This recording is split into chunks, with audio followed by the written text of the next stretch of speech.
السلام علیکم ورحمۃ اللہ وبرکاتہ نحمدہ ونصلی علی رسولہ الکریم اما بعد فاعوذ باللہ من الشیطان الرجیم بسم اللہ الرحمن الرحیم رب اشرح لی صدری ویسر لی امری واحلل عقدۃ من لسانی یفقہوا قولی آمین یا رب العالمین۔ تفسیر آیت نمبر 36 سے سورہ مریم۔ وَإِنَّ اللَّهَ اور بے شک اللہ تعالیٰ ربی رب ہے میرا، وَرَبُّكُمْ اور رب ہے تمہارا، فَاعْبُدُوهُ پس عبادت کرو اس کی، ھذا یہ ہے صراط مستقیم، صراط راستہ، مستقیم سیدھا۔ تو جیسا کہ ہم ابھی پچھلی آیات میں ہم نے جب پڑھا تو اس میں اللہ تعالیٰ نے فرمایا کہ حضرت عیسیٰ علیہ السلام کے بارے میں کہ حضرت عیسیٰ علیہ السلام جو ہیں اللہ تعالیٰ کے کلمہ کن کے ذریعے سے جو ان کی پیدائش جو ہوئی تھی، کیونکہ پچھلی آیات میں حضرت مریم علیہ السلام اور حضرت عیسیٰ علیہ السلام کا واقعہ جو ہے وہ کافی تفصیل سے بیان ہوا ہے، خاص طور سے ان کی حضرت عیسیٰ علیہ السلام کی پیدائش کا واقعہ۔ تو یہ بھی ہم نے پڑھا کہ کس طرح سے وہ جو ہے گود میں اپنی ماں کی جو ہے انہوں نے لوگوں سے کلام کیا تھا اور بتایا تھا کہ میں اللہ کا بندہ ہوں اور اللہ کا رسول ہوں۔ تو اللہ تعالیٰ فرما رہے ہیں کہ اللہ تعالیٰ جب کسی بھی کام کا ارادہ کرتے ہیں تو اللہ کو اس کے لیے کچھ کرنا بھی نہیں پڑتا، یعنی ہم انسانوں والا معاملہ تو نہیں ہے نا کہ ہم کوئی ارادہ کرتے ہیں پھر ہم اس کو پلاننگ کر کے اس کو کرنے کی کوشش کرتے ہیں۔ اللہ پاک صرف کن، کلمہ کن کا مطلب ہے ہو جا، تو اللہ پاک کے صرف کن کہنے سے ہی کام ہو جاتا ہے، بلکہ مفسرین کہتے ہیں کہ کاف اور نون یعنی کن کہنے کے درمیان میں جو کچھ مائکرو سیکنڈز یا جو لگتے ہیں اس میں ہی کام ہو جاتا ہے۔ تو حضرت عیسیٰ علیہ السلام کی پیدائش کلمہ کن کے ذریعے ہوئی اور اللہ تعالیٰ نے ان کو انسان بنایا اور اپنا رسول بنایا، اور لوگوں نے ان کے بارے میں جو غلط بات اللہ سے ان کو منسوب کیا جس طرح سے اور ایک رشتہ بنا دیا، یہ ساری چیزوں کی یہاں پر اللہ پاک جو ہے نفی بھی کر رہے ہیں، اور لوگوں کو یہاں پر بڑے واضح دلائل موجود ہیں ہمارے پاس۔ تو اللہ تعالیٰ فرما رہے ہیں کہ حضرت عیسیٰ علیہ السلام جو تھے انہوں نے کیا کہا، انہوں نے اپنے جو ان کے جو پیروکار تھے یا جن کو جب وہ دعوت دینے کے لیے نکلتے تھے تو وہ کیا کہتے تھے لوگوں سے، وہ کہتے تھے اللہ ہی میرا بھی رب ہے اور تمہارا بھی رب ہے۔ یعنی انہوں نے کبھی یہ نہیں کہا کہ اللہ سے ان کا نعوذ باللہ کچھ اور بھی رشتہ ہے، بلکہ انہوں نے کہا اللہ ہی میرا بھی رب ہے اور تمہارا بھی رب ہے، تو بس اسی کی عبادت کرو، یعنی اسی کی عبادت میں بھی کرتا ہوں، تم بھی اسی کی عبادت کرو، اور یہی ہے سیدھا راستہ، یعنی اللہ تک پہنچانے والا ہدایت کا راستہ جو ہے وہ یہی ہے کہ اللہ کو اپنا رب مانو اور اس کی عبادت کرو۔ فاختلف الاحزاب من بینہم، تو اختلاف کیا، فاختلفت اختلاف کیا، الاحزاب گروہوں نے، من بینہم آپس میں، فویل تو ہلاکت ہے، للذین ان لوگوں کے لیے جنہوں نے کفروا کفر کیا، من مشہدی دیکھنے میں یا حاضری میں، یوم عظیم اس بڑے دن کی۔ تو دیکھیں حضرت عیسیٰ علیہ السلام کی پیدائش جو تھی وہ ایک معجزہ تھی نا، تو یہاں پر آپ نے جب ہم نے سورہ مریم کے شروع سے ہم پڑھ رہے ہیں تو پہلے اس میں حضرت یحییٰ علیہ السلام کی پیدائش کا واقعہ بیان کیا گیا، حضرت عیسیٰ علیہ السلام سے پہلے۔ کیوں بیان کیا گیا؟ اس لیے کہ حضرت زکریا علیہ السلام جو ہیں اس وقت بہت زیادہ بوڑھے ہو چکے تھے، اور ان کی بیوی جو تھی وہ بھی بہت زیادہ بوڑھی بھی ہو چکی تھیں اور بانجھ بھی تھیں، اور اس حالت میں جو ہے یعنی جس ایج میں پہنچنے کے بعد انسان کے پاس مطلب یہ سوچ ہی نہیں ہوتی کہ اب اولاد ہو سکتی ہے، اس ایج پہ وہ دونوں میاں بیوی پہنچ چکے تھے۔ اس ایج پہ پہنچنے کے بعد جو ہے اللہ تعالیٰ سے دعا کرنے کے بعد اللہ نے ان کو اولاد سے نوازا، تو یہ ایک معجزہ نہیں تھا کیا کہ ایک اتنا ضعیف شخص اور ایک اتنی عمر رسیدہ عورت کہ جس کا وہ سارا سسٹم بھی ختم ہو چکا تھا، جس کے ذریعے جو یعنی اس میں مدد دیتا ہے بچے کی پیدائش یا بچے کی جو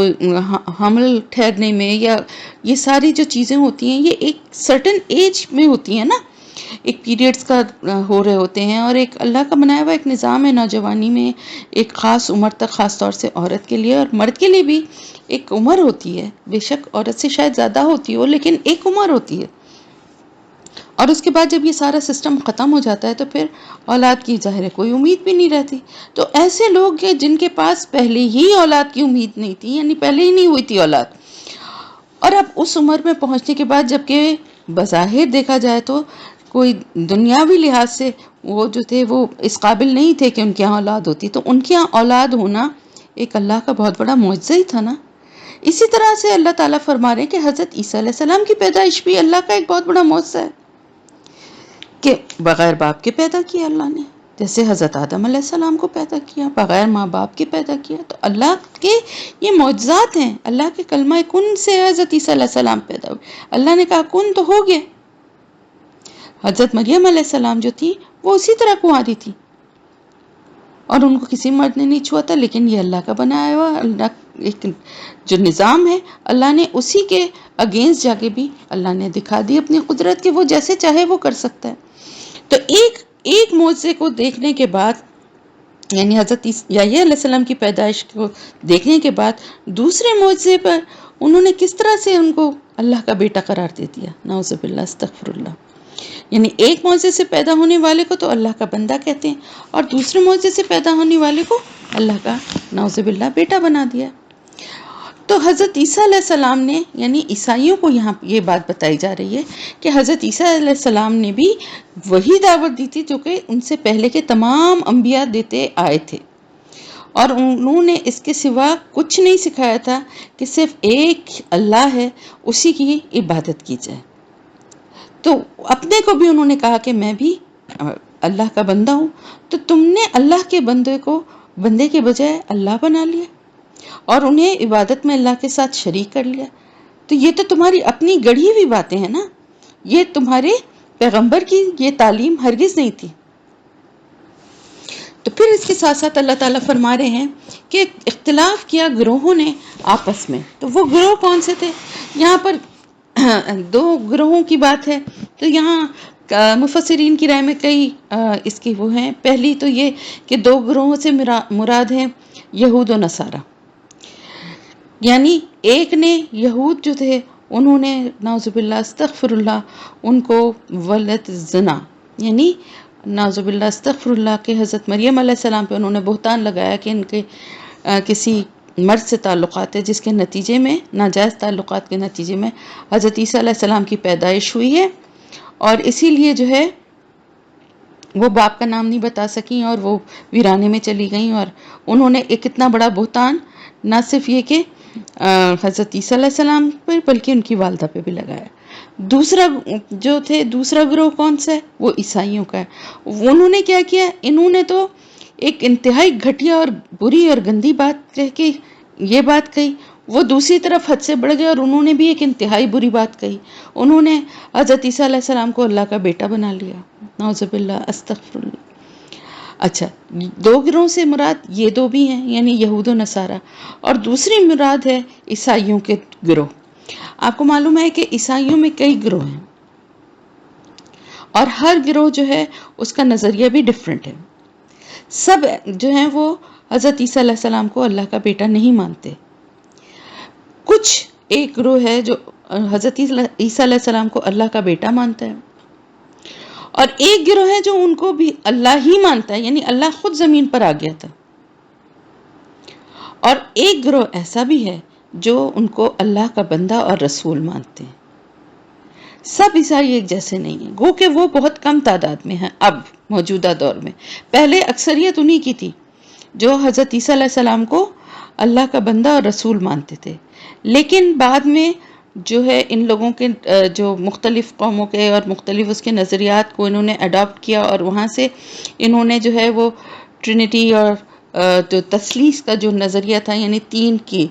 اللہ اور نعوذ باللہ استغفر اللہ اللہ کا بیٹا اور روح اللہ یعنی حضرت جبرائیل علیہ السلام، تین کو انہوں نے پوجنا شروع کیا. کچھ نے اس میں جبرائیل علیہ السلام کے بجائے حضرت مریم علیہ السلام کو پوجنا شروع کیا، ان کی عبادت کرنے لگے. اور بعض ایسے بھی ہیں جو کہ ان کو ہی اللہ کا روپ مانتے ہیں. تو اللہ تعالیٰ فرما رہے ہیں کہ اختلاف کیا گروہوں نے آپس میں تو ہلاکت ہے ان لوگوں کے لیے جنہوں نے کفر کیا. یعنی وہ دونوں گروہ جو کہ ان کو اللہ کا بندہ اور رسول ماننے کے بجائے کچھ اور مانتے ہیں، ان کے لیے ہلاکت ہے۔ اتنی بڑی بات ایک اللہ کے رسول کے لیے کہنا، ان پہ بہتان باندھنا، وہ تو ہے ہی ایک بہت بڑا گناہ، لیکن اللہ سے ایسی بات منسوب کرنا، یہ تو گناہ کبیرہ سے بھی بڑھ کے بات ہے۔ یعنی اللہ کی ذات سے اس طرح کی کوئی بات منسوب کرنا، تو ان سب کے لیے ہلاکت ہے جنہوں نے انکار کیا یا کفر کیا۔ اور کب ہوگا یہ ان کے لیے ہلاکت؟ کب ہوگی؟ جب وہ حاضر ہوں گے اس بڑے دن میں۔ تو بڑے دن سے، یوم عظیم سے یہاں مراد ہے قیامت کا دن۔ اور اس کی بھی دو باتیں ہیں کہ کس لحاظ سے اس کو بڑا دن کہا گیا ہے۔ ایک تو اس لیے کہ یہ طوالت میں بہت لمبا ہوگا، یعنی یہ دن جو ہے 50,000 سال کے برابر ایک دن ہوگا، قیامت کا دن۔ دوسرے یہ کہ سختی کے لحاظ سے بھی بہت بڑا، یعنی بہت سخت دن ہوگا، وہ سب کے لیے ہوگا۔ اور ظاہر ہے مومنین کے لیے بہت جلدی انشاءاللہ اللہ پاک جو ہے وہ ان کے لیے جنت کا وہ کر دیں گے، لیکن کافروں کے لیے، مشرکوں کے لیے، گناہ گاروں کے لیے بہت ہی زیادہ سختی والا دن ہوگا۔ اور اس دن کی وحشت اور گھبراہٹ سے پناہ مانگنی چاہیے جو سب کو ہوگی۔ اسمع بہم، کیا خوب سننے والے ہوں گے وہ ابصر، اور کیا خوب دیکھنے والے۔ یوما، جس دن، یاتوننا، وہ آئیں گے ہمارے پاس، لیکن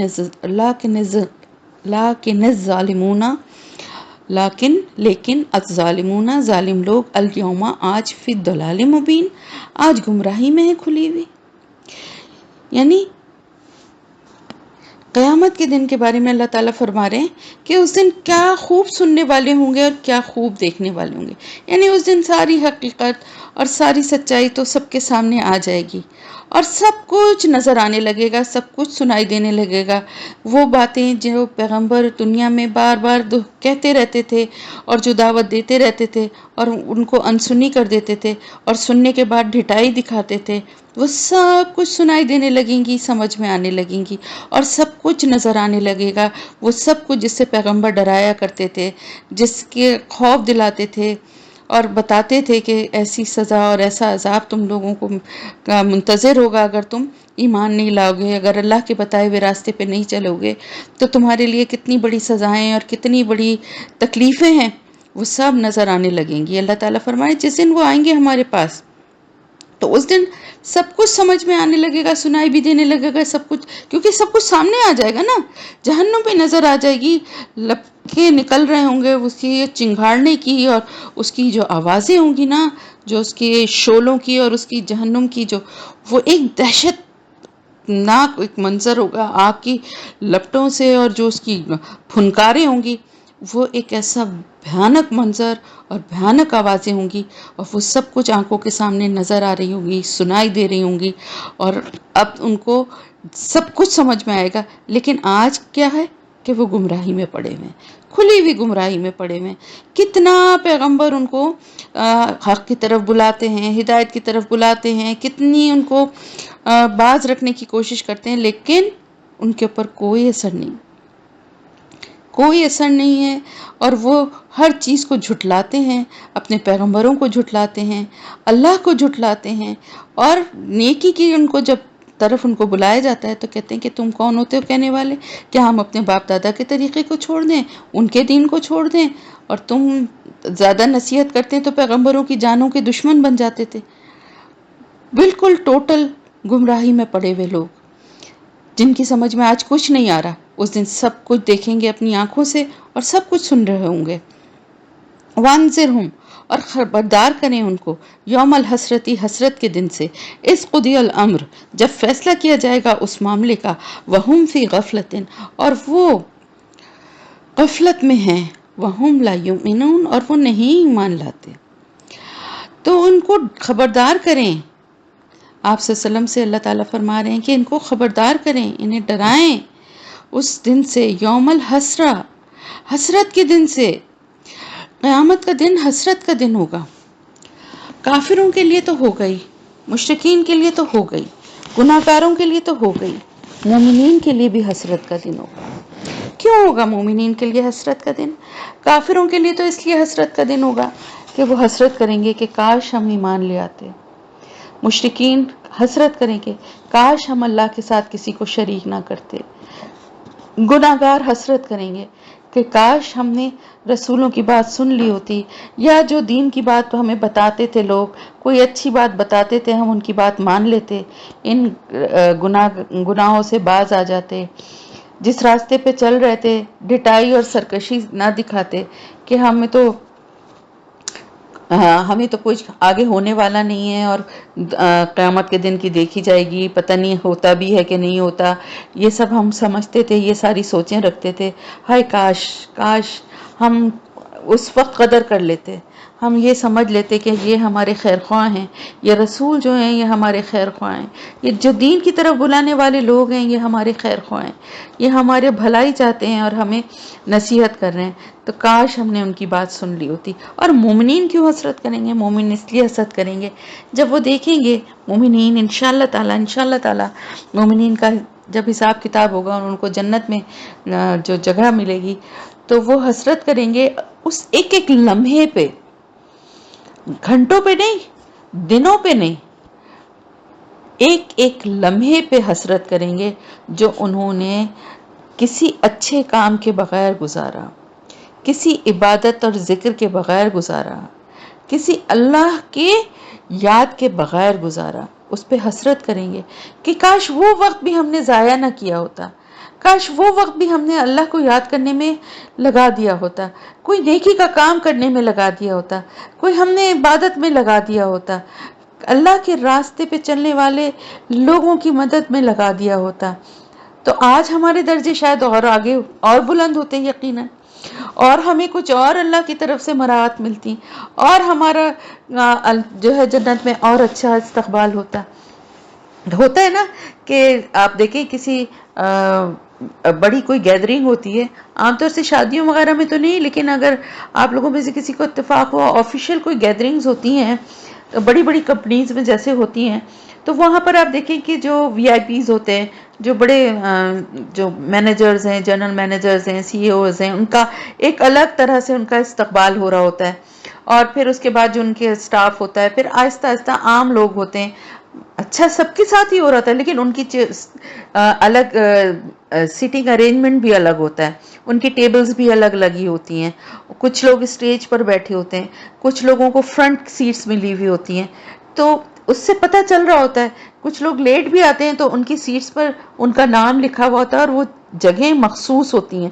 تو اس سے پتہ چل رہا ہوتا ہے کہ ان کا جو ہے عہدہ کتنا بڑا ہے، یا ان کو کتنی امپورٹنس ہے اس کمپنی میں حاصل، کہ ان کو اس حساب سے ٹریٹ کیا جا رہا ہے. ایگزیکٹلی یہی جنت میں ہوگا کہ جہاں پہنچیں گے تو انشاءاللہ تعالی مومنین سارے ہی پہنچیں گے انشاءاللہ اللہ کی رحمت سے امید ہے. تو لیکن یہ ہے کہ وہاں پہ بھی تو درجے ہیں نا.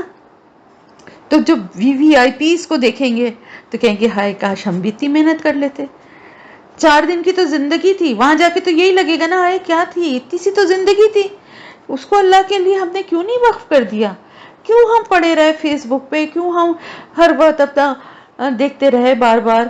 واٹس ایپ کھول کھول کے؟ کیوں ہم گھنٹوں فون پہ باتیں کرتے رہے؟ کیوں ہم ایسی فضول میں بیٹھ کے اپنا ٹائم ضائع کرتے رہے، ٹی وی دیکھتے رہے؟ کاش ہم نے وہ ٹائم بھی اللہ کی عبادت میں گزار دیا ہوتا تو آج ہمارا درجہ کچھ اور ہوتا. کاش وہ ٹائم ہم نے کچھ اللہ کے لیے کوئی اچھا کام کرنے میں گزار دیا ہوتا تو آج ہمارا درجہ کچھ اور ہوتا. تو یہ مومنین کی حسرت ہوگی جو کہ جنت پہ پہنچ جائیں گے، وہ ان کو بھی حسرت ہوگی. اب آپ یہ دیکھیں نا کہ جب ان کو یہ حسرت ہوگی تو سوچیں کافروں کو اور مشرکوں کو اور گناہگاروں کو، اللہ استغفر اللہ استغفر اللہ، ان کی کیا حسرت ہوگی. ان کی حسرتوں کا کوئی ٹھکانہ ہوگا کہ جن کو یہ پتا چلے گا کہ دنیا میں ہم نے جو سرکشی دکھائی، دنیا میں جو ہم نے ڈھٹائی دکھائی، ہم نے اللہ کے رسولوں کی بات نہیں سنی، ہم نے اللہ کو نہیں مانا، اللہ کی بات نہیں مانی، اللہ کے بتائے ہوئے راستے پہ نہیں چلے. اب آج ہم ایسی جگہ ہمیں پھینکا جا رہا ہے جہنم میں جہاں سے ہم کبھی نہیں نکلیں گے، کیونکہ اللہ تعالیٰ نے شرک اور کفر ایسے گناہ ہیں کہ اللہ کی مرضی ہے، اللہ جس کے لیے جو چاہے، لیکن اللہ تعالیٰ نے یہی فرمایا ہے کہ ان کے لیے تو دوزخ انہی کے لیے، جہنم انہی کے لیے. تو وہاں سے اب کوئی نکلنے کا راستہ نہیں ہے. اب ہم لاکھ کہیں کہ ہم ایمان لے آئے،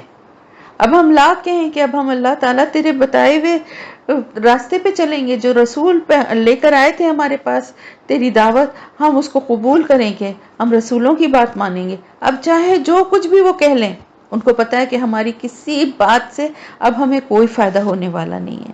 چاہے ہم اس کے بدلے میں کچھ بھی اللہ سے کہہ دیں کہ خزانے بھی اگر ہمیں مل جائیں تو ہم وہ بھی دے دیں، وہ بھی ہم سے قبول نہیں کیے جائیں گے. تو اس حسرت کا تو کوئی تصور ہی نہیں کر سکتا. تو اللہ کا لاکھ لاکھ شکر ادا کیا کریں. یہ بھی ایک بہت بہت بڑی نعمت ہے کہ جو ایمان کی نعمت ہمیں مل گئی ہے، آٹومیٹکلی مل گئی ہے. یعنی پیدائشی طور پہ اللہ نے ہمیں مسلمان گھرانے میں پیدا کر دیا، ہمیں اس کے لیے کوئی تگ و دعائی نہیں کرنی پڑی. تو یہ اللہ کا بہت بڑا ہم پر احسان ہے کہ جس سے ہمیں مسلمان پیدا کیا ہے، اور ہمیں اس آزمائش میں نہیں ڈالا کہ کسی ایسے گھرانے میں، کسی نان مسلم یا کسی ایسے بت پرست کسی گھرانے میں پیدا کرتا، اور پھر ہمیں خود حق کی تلاش کرنی پڑتی. پتہ نہیں ہم لوگ کیا کر پاتے جب ہم بائی برتھ مسلمان ہیں، اس کے بعد ہمارے اعمال کا یہ حال ہے، ہمارے نیکیوں کا یہ حال ہے. تو اس حالت میں ہم کیا کرتے پتہ نہیں، اللہ ہی بہتر جانتا. تو اللہ کا بہت بڑا احسان ہے نا کہ اللہ نے ہمیں ایسی آزمائش میں ڈالا ہی نہیں. تو اللہ تعالیٰ فرما رہے ہیں کہ جب فیصلہ کیا جائے گا اس معاملے کا، یعنی جو جنت اور جہنم کے جو فیصلے ہوں گے جب وہ کیے جائیں گے، تو پھر اس دن حسرت ہوگی. اور وہ لوگ جو ابھی اس وقت غفلت میں پڑے ہوئے ہیں اور اللہ کے جو پیغام جو رسول لائے تھے اس کو ماننے سے انکار کر رہے ہیں، وہ اس دن اپنے ایمان نہ لانے پہ ان کو بے انتہا حسرت ہوگی. انا بے شک ہم ہی نرسو ہم وارث ہوں گے الارض زمین کے، ومن اور جو علیہا اس پر ہے، والینا اور طرف ہماری ہی یرجعون وہ لوٹائے جائیں گے. تو دیکھیں ہر چیز کا وارث کون ہے؟ وارث کون ہوتا ہے؟ وارث وہ ہوتا ہے جو کسی کے مرنے کے بعد اس کے مال و اسباب، اس کی جائیداد، اس کے مکان، اس کے سب چیزوں کو کا جو دعوے دار ہوتا ہے وہ وارث ہوتا ہے نا. یعنی کسی شخص کی ملکیت میں جو کچھ بھی ہے وہ اس کے جو وارث ہوتے ہیں ان کو ملتی ہے نا. تو جب یہ ساری دنیا کائنات ہر چیز اللہ پاک ختم کر دیں گے، سب کچھ فنا ہو جائے گی، اس کے بعد دوبارہ سے جب سب کو اللہ پاک جمع کریں گے میدان حشر میں، تو کسی کے پاس کچھ بھی نہیں ہے نا، سب کچھ ختم ہو گیا، دنیا ہی ختم ہو گئی. تو دنیا میں جو رشتے تھے، جو بڑے فخر تھا اپنی وراثت پہ کہ ہمارے اتنے بیٹے اور ہماری اتنی جائیدادیں اور ہمارا اتنا کچھ، وہ تو سب ختم ہو گیا. اب وہاں پر قیامت کے دن تو نہ مال و اسباب ہے، نہ جائیداد ہے، نہ کوئی خزانے ہیں، اور جو اولاد تھی وہ بھی آج سب اپنی اپنی فکر میں پڑی ہے. نہ ماں باپ کو اولاد کی پرواہ ہے، نہ اولاد کو ماں باپ کی پرواہ ہے. تو سب کا وارث پھر کون ہے؟ یہ سب کچھ کس کا ہے؟ ہم سب بھی کس کے ہیں، اور ہمارے ساتھ ساتھ جو کچھ بھی ہے وہ سب کس کا ہے؟ جو باقی رہنے والی ذات ہے اللہ تعالیٰ کی. تو جو باقی رہنے والی ذات ہے سب کچھ اصل وارث تو وہی ہے نا، کیونکہ سب کچھ ہے ہی اسی کا، اسی نے یہ سب کچھ بنایا ہے اور وقتی طور پہ عارضی طور پہ امانتاً ہمیں یہاں دنیا میں بھیجا ہے ان چیزوں کے ساتھ، ان رشتوں کے ساتھ. لیکن حقیقی وارث تو اللہ تعالیٰ ہے نا. تو اللہ تعالیٰ فرما رہے ہیں کہ ہم ہی وارث ہوں گے زمین کے اور جو کچھ بھی اس پر ہے، اور ہماری ہی طرف وہ سب لوٹائے جائیں گے. یعنی سب انسان جو ہیں وہ اللہ ہی کی طرف لوٹائے جائیں گے، اور جو کچھ بھی اس زمین پہ ہے اس سب کا لوٹنا اللہ ہی کی طرف ہے، اور سب کا وارث اللہ تعالیٰ ہی ہوگا. وَاذْكُرْ فِي الْكِتَابِ اور ذکر کیجئے یا یاد کیجئے کتاب میں ابراہیم علیہ السلام کا. انہو بے شک وہ کانا تھے صدیق النبی. یہاں پر حضرت ابراہیم علیہ السلام کا ذکر ہو رہا ہے ایک بار پھر، اور یہاں پر جو ذکر ہے ایک ذرا مختلف انداز میں ہو رہا ہے. جیسا کہ ابھی ہم پڑھتے ہیں کہ جب انہوں نے کہا اپنے باپ سے، یعنی ان کا ذکر کتاب میں کریے، یعنی اس کتاب میں قرآن میں ان کا ذکر کریے. دوبارہ سے ایک بار ان کا ذکر ہو رہا ہے کہ وہ اللہ کے بہت سچے نبی تھے. یعنی ایک تو نبی تھے، اور صدیق ہونا بذات خود ایک بہت بڑی خوبی ہے. یعنی ضروری نہیں ہے کہ ہر صدیق جو ہے وہ نبی ہو، لیکن نبی جو ہے وہ صدیق ہوتا ہے. اور ہمارے نبی صلی اللہ علیہ وسلم کا تو لقب ہی تھا، صدیق بھی تھا، صادق و امین تھا آپ کا لقب. اور حضرت ابو بکر صدیق رضی اللہ تعالیٰ عنہ جو کہ آپ صلی اللہ علیہ وسلم کے سب سے قریبی جو آپ کے دوست اور ساتھی تھے، وہ بھی صدیق. تو یہ بہت بڑی خوبی ہے کسی انسان کی، اس کا سچا ہونا. اور سچا ہونا، صدیق جو ہے نا وہ صرف سچا ہونا نہیں ہے، بلکہ سچ کا ساتھ دینے والا اور سچ کو پورا کر کے دکھانے والا. یعنی صرف زبان سے ہی سچ نہ کہے بلکہ سچ کو عمل میں بھی لا کے دکھانے والا. جیسا کہ حضرت ابو بکر صدیق رضی اللہ تعالیٰ عنہ نے آپ صلی اللہ علیہ وسلم کے بارے میں جب معراج کے بارے میں کہا گیا تو ان سے پوچھا گیا کہ بھائی تمہارے جو صحابہ ہیں وہ تو ایسی بات کرتے ہیں کہ میں راتوں رات گیا اور جنت اور جہنم اور آسمانوں کی سیر اور سب بیت المقدس سب ہو کر آ گیا، تم کیا کہتے ہو اس کے بارے میں؟ انہوں نے کہا جب میں اس بات پہ ان کی تصدیق کرتا ہوں کہ وہ مجھے بتاتے ہیں کہ ان کے پاس فرشتہ آتا ہے اور اللہ کا پیغام لے کے وہی لے کر ان کے پاس آتا ہے، میں اس کی تصدیق کرتا ہوں، تو پھر میں اس بات کی بھی تصدیق، اگر انہوں نے یہ بات کہی ہے تو سچ ہے. اسی بات پہ ان کو صدیق کا ان کو لقب دیا تھا. تو ابراہیم علیہ السلام کی اور خصوصیات کے ساتھ ساتھ ایک بہت بڑی خصوصیت یہ بھی تھی صدیقاً. یعنی ویسے تو سبھی نبی سبھی سچے تھے نا، لیکن خصوصیتاً کسی کا جب ذکر ہے تو اس کا مطلب ہے کہ وہ اس میں بہت ان کا کمال درجہ تھا. جب انہوں نے کہا جب انہوں نے کہا ابھی ہی اپنے باپ سے، یا ابتی اے میرے ابا جان، لما تعبدو کیوں آپ عبادت کرتے ہیں، ماں جو لا یسمعو نہیں سنتا ہے، ولا یبصرو اور نہیں وہ دیکھتا ہے، ولا اور نہ یغنی وہ کام آتا ہے، ان کا شیء آپ کے کچھ بھی. یعنی انہوں نے اپنے باپ کو جو ہے جب دعوت دی دین کی دعوت دینے کے لیے، تو انہوں نے کیا کیا، کس طرح سے کس انداز میں اپنے باپ سے بات کی وہ بتایا جا رہا ہے. اصل میں حضرت ابراہیم علیہ السلام کا ذکر یہاں اس لیے قرآن میں کیا جا رہا ہے کہ سملیرٹی کی وجہ سے آگے جو بات آئے گی اس سے آپ کو اندازہ ہوگا کہ ان کا ذکر ان کے دین اور ان کے طریقے کا، ان کے مقام کے بارے میں اس لیے بھی بتایا جا رہا ہے کیونکہ مکے کے لوگ جو تھے وہ کیا کہتے تھے، خود کو دین ابراہیمی پہ کہتے تھے کہ ہمارا دین جو ہے دین ابراہیمی ہے، جبکہ بتوں کی پوجا کرتے تھے. تو حضرت ابراہیم علیہ السلام کی تعلیمات تو یہ نہیں تھی نا، اور وہ کہتے تھے کہ ہم ان کے ہی پیروکار ہیں، انہی کے دین پر ہیں. تو اس بات کی یہاں پر جو وہ غلط اپنے جو عبادت کے طریقوں کو وہ حضرت ابراہیم علیہ السلام سے منسوب کرتے تھے، تو اس کی یہاں پر نفی کی جا رہی ہے. اور پہلی بات ہی یہی کی جا رہی ہے کہ انہوں نے تو اپنے باپ سے یہ کہا تھا.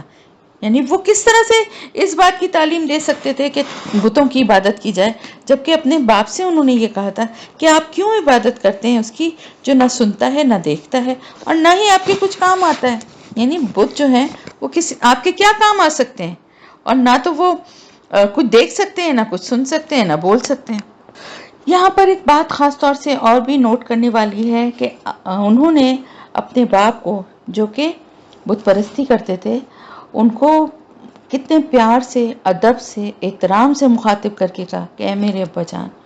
آپ کیوں ایسا کر رہے ہیں، کیوں ان بتوں کی پوجا کر رہے ہیں جو کہ نہ بول سکتے ہیں، نہ دیکھ سکتے ہیں، نہ سن سکتے ہیں، نہ کوئی آپ کے کام آ سکتے ہیں. یعنی ایک سمپل سی بات ہے نا کہ جو خود کچھ نہ دیکھ سکتا ہے نہ سن سکتا ہے وہ کسی کے کیا کام آئے گا.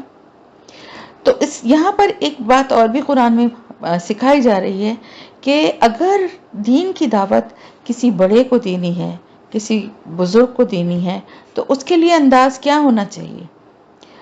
ویسے تو دیکھیں دین کی دعوت دینے کے طریقہ ہی، حکمت ہی ہے سب سے بڑی کہ پیار اور محبت کے ساتھ، اخلاص کے ساتھ، دوسرے کے ساتھ نرمی کے ساتھ،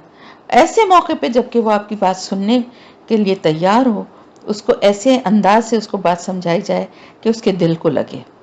پہلی تو ہر ایک کے لیے یہ بات ہے. لیکن اگر وہ عمر میں بڑا ہے، کیونکہ ہوتا بعض دفعہ کیا ہے کہ جیسے وہاں مکے کی میں مثال دوں گی کہ اس وقت یاد کیا تھا کہ بعض جگہوں پہ جو ہے وہ بیٹے ایمان لے آئے تھے، ماں باپ نہیں لائے تھے. کیونکہ جو ینگ جنریشن ہوتی ہے وہ ذرا جلدی جو ہے وہ سچ کو قبول کرنا اور آگے بڑھنا اور ان چیزوں کی طرف تھوڑے جذباتی اور جوشیلے بھی ہوتے ہیں، اور بڑے جو ہوتے ہیں وہ ذرا مشکل سے آتے ہیں اس راستے کی طرف، کسی بھی چیز میں، صرف دین کی بات نہیں ہو رہی ہے، اپنے ہی حال میں اپنی جو زندگی اور اپنا جو طریقہ کار ہے اسی پہ چلنے کو زیادہ ترجیح دیتے ہیں۔ تو اس لیے ینگ جنریشن جو ہے نا، ہر جگہ آپ دیکھیں کہ جب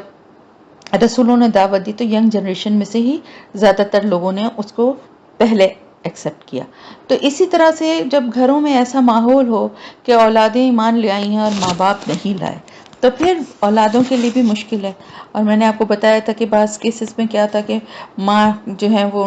اس بات پہ اڑ گئی تھی کہ تم اپنا ایمان چھوڑ دو، اور ورنہ میں اپنی کھانا پینا چھوڑ دوں گی، میں اپنی جان لے لوں گی، مطلب ایک اس طرح کی دھمکیاں بھی تھیں۔ تو کہنے کا مقصد یہ ہے کہ اگر ایسی کنڈیشن ہوتی ہے کہ اولاد ایمان لے آئے،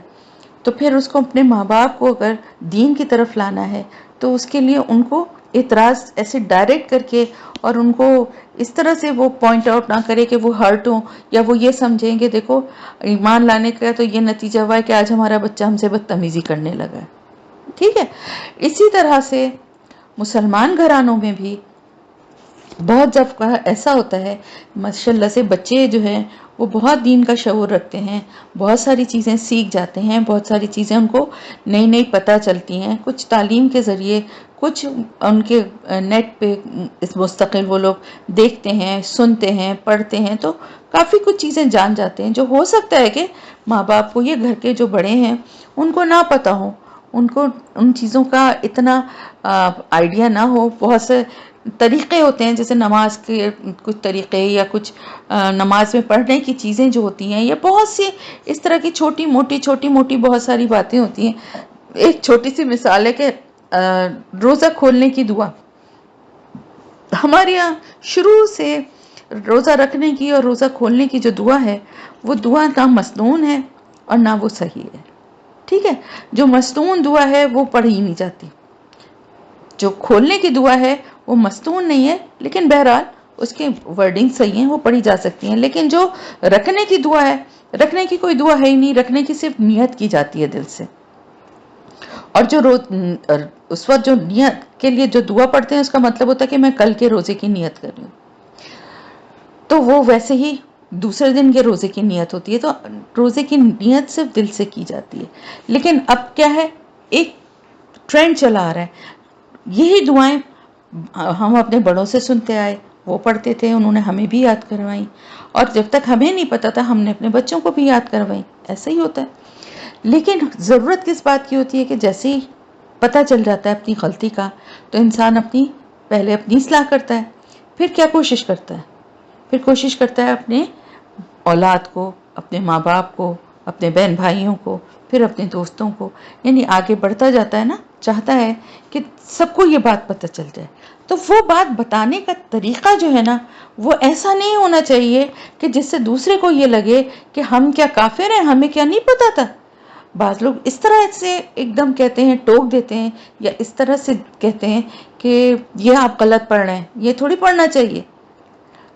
تو دیکھیں، بات کو کہنے کا انداز جو ہے نا وہ حکمت والا ہونا چاہیے، خاص طور سے جب آپ اپنے ماں باپ سے بات کر رہے ہوں اور ان کو آپ کوئی دین کی بات بتانا چاہ رہے ہیں۔ اگر آپ کو کچھ لگتا ہے کہ کوئی چیز ایسی ہے کہ جس میں اصلاح کی ضرورت ہے، یا کوئی چیز ایسی ہے کہ جو غلط ہو رہی ہے، اس کو صحیح کرنا چاہیے، تو اس کو بتانے کا انداز انتہائی مؤدبانہ ہو، ادب سے، پیار سے، محبت سے پہلے اپنی بات کریں کہ بھئی مجھے پتہ ہی نہیں تھا، میں اتنے دنوں سے یہ چیز غلط کر رہی تھی، تو میں نے جب قرآن پڑھا تو مجھے پتہ چلا کہ یہ اس طرح نہیں، اس طرح کرنا چاہیے۔ تو میں نے کہا میں آپ لوگوں سے بھی بتا دوں، آپ لوگ تو نہیں ایسا کر رہے تھے، یہ اس طرح سے تو نہیں پڑھ رہے تھے، اس کو اس طرح کر لیجئے۔ تو کہنے کا مقصد یہ ہے کہ یہاں پر ہمیں صرف اللہ تعالیٰ یہ بتا رہے ہیں کہ دیکھو اپنے کافر باپ سے، الحمدللہ ہمارے گھر میں تو سب مسلمان ہیں نا، وہ اپنے کافر باپ سے کتنے پیار سے اور ادب سے بات کر رہے ہیں، اور ان کو کتنے پیار نرمی سے کہہ رہے ہیں، اور لاجیکلی سمجھا رہے ہیں کہ دیکھیں ایک سمجھ میں آنے والی بات ہے کہ یہ نہ دیکھ سکتے ہیں نہ سن سکتے ہیں، آپ ان کی کیوں عبادت کرتے ہیں؟ یا ابتی پھر انہوں نے پیار سے کہا اے میرے ابا جان، انی بے شک میں،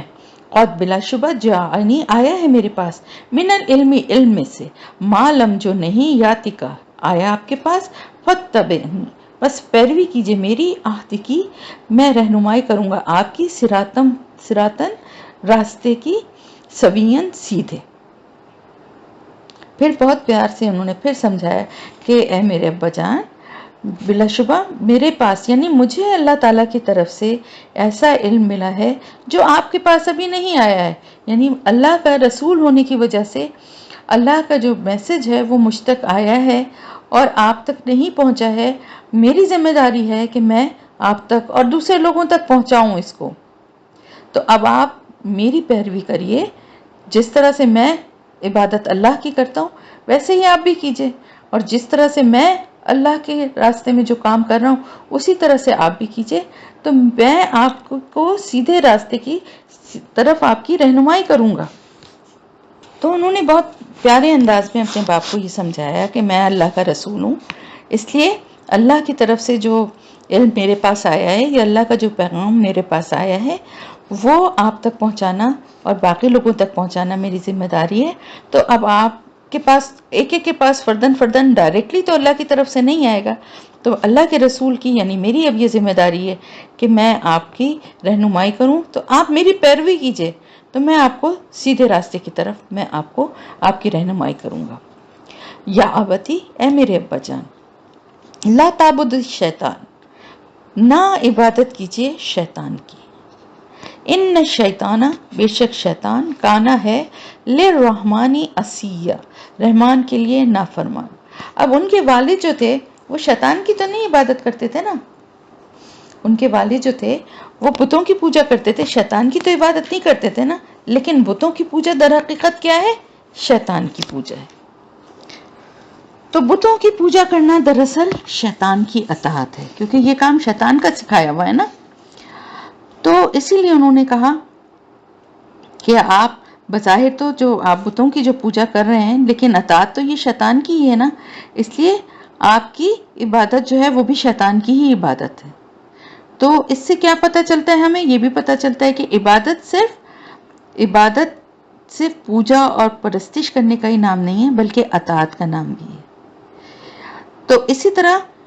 اگر کوئی شخص کسی پر لعنت کرتے ہوئے بھی اسی کی بندگی کرے تو وہ اس کی عبادت کا مجرم ہے، کیونکہ ایک طرف شیطان کے اوپر لعنت ملامت بھی کر رہے ہیں لیکن دوسری طرف ان بتوں کی پیروی کر رہے ہیں، ان بتوں کے نام پر جو عبادت ان بتوں کی ہو رہی ہے وہ در حقیقت کیا ہے؟ وہ شیطان کا ہی بتایا ہوا راستہ ہے نا۔ تو ایسے لعنتان کا کیا فائدہ کہ ایک طرف شیطان کو برا بھلا بھی کہہ رہے ہیں، لعنت ملامت بھی کر رہے ہیں، اور دوسری طرف بتوں کی پوجا بھی کر رہے ہیں جو کہ شیطان کا ہی بتایا ہوا راستہ ہے۔ تو انہوں نے کہا کہ آپ جو ہیں میرے ابا جان، آپ جو ہیں شیطان کی عبادت نہ کیجیے، کیونکہ شیطان تو اپنے رب کا بہت زیادہ نافرمان ہے، عصی یا بے انتہا نافرمان ہے اپنے رحمان کے لیے، یعنی اللہ تعالیٰ کی تو سخت نافرمانی اس نے کی ہے اور اس وجہ سے وہ گناہگار ہے، مجرم ہے، تو اس کی پیروی کرنے والے، اس کے بتائے ہوئے راستے پہ چلنے والے بھی گناہگار اور مجرم ہوں گے۔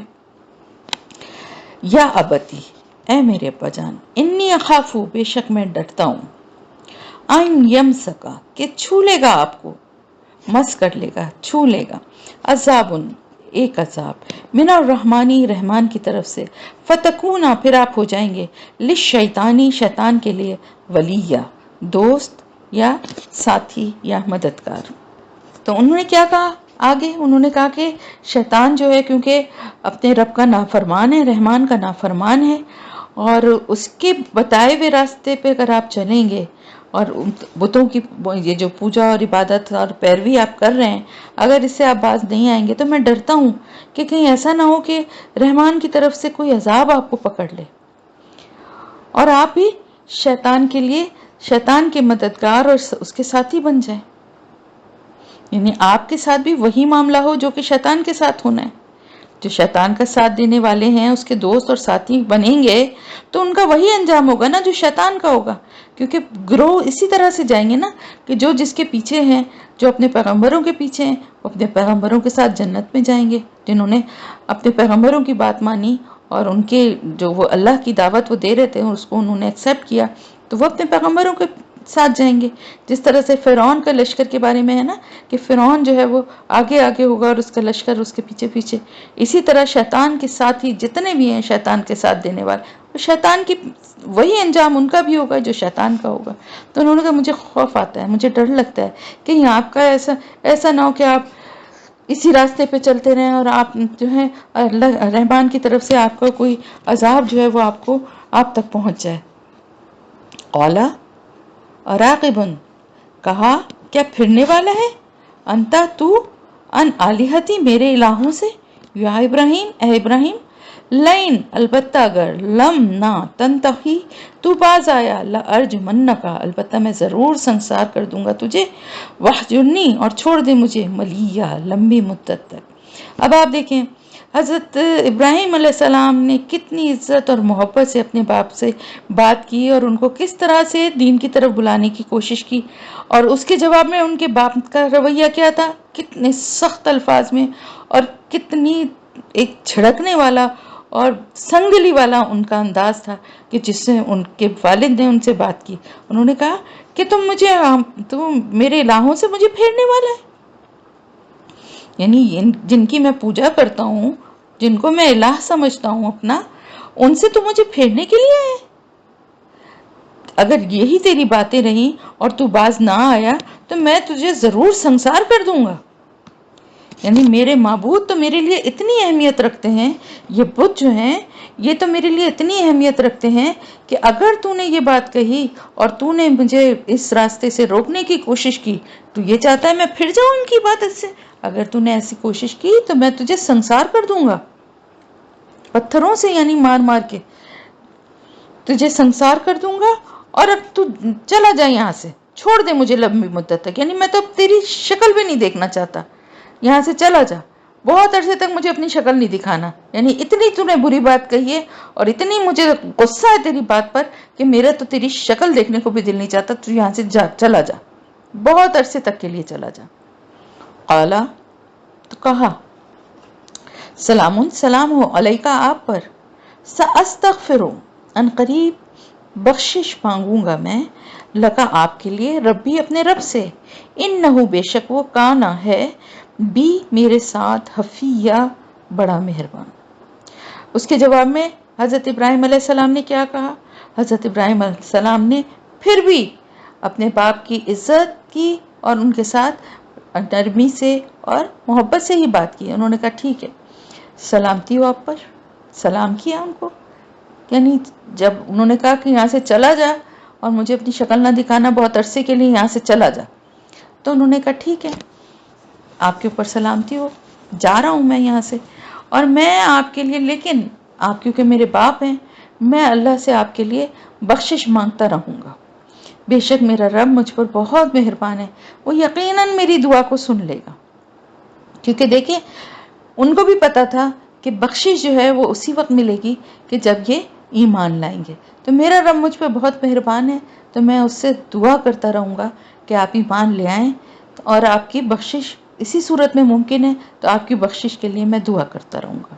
جو ہم نے پڑھا تھا نا کہ وہ حضرت ابراہیم علیہ السلام کے بارے میں اللہ تعالیٰ نے کہا تھا کہ انہوں نے اپنے باپ کے لیے دعا کی تھی،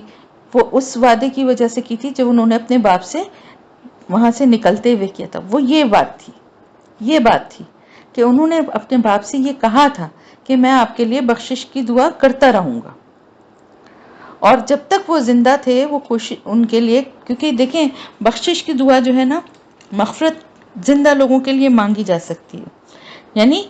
گناہگاروں کے لیے بھی دعا کی جا سکتی ہے جب تک کہ وہ زندہ ہوں. کافروں کے لیے بھی دعا کی جا سکتی ہے جب تک کہ وہ زندہ ہوں. کیا دعا کی جا سکتی ہے کافروں کے لیے؟ اللہ تعالیٰ ان کو ہدایت کی روشنی بخش دے، اللہ پاک ان کو دین کی طرف ان کے دل کو مائل کر دے. بعض دفعہ ایسا ہوتا ہے ہمارے یہاں تو سب ظاہر الحمدللہ مسلمان ہی ہیں، لیکن جو دوسرے ملکوں میں رہتے ہیں لوگ، وہاں ان کی دوستیاں بھی ہوتی ہیں، ظاہر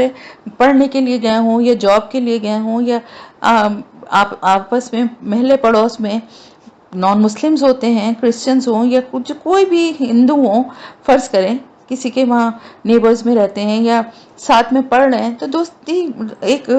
ورکنگ ریلیشن شپ یا اسٹوڈنٹس ہونے کی وجہ سے ایک رابطہ تو رہتا ہے نا ایک دوسرے سے. تو بعض لوگ بڑے اچھے اخلاق کے ہوتے ہیں, بڑی اچھے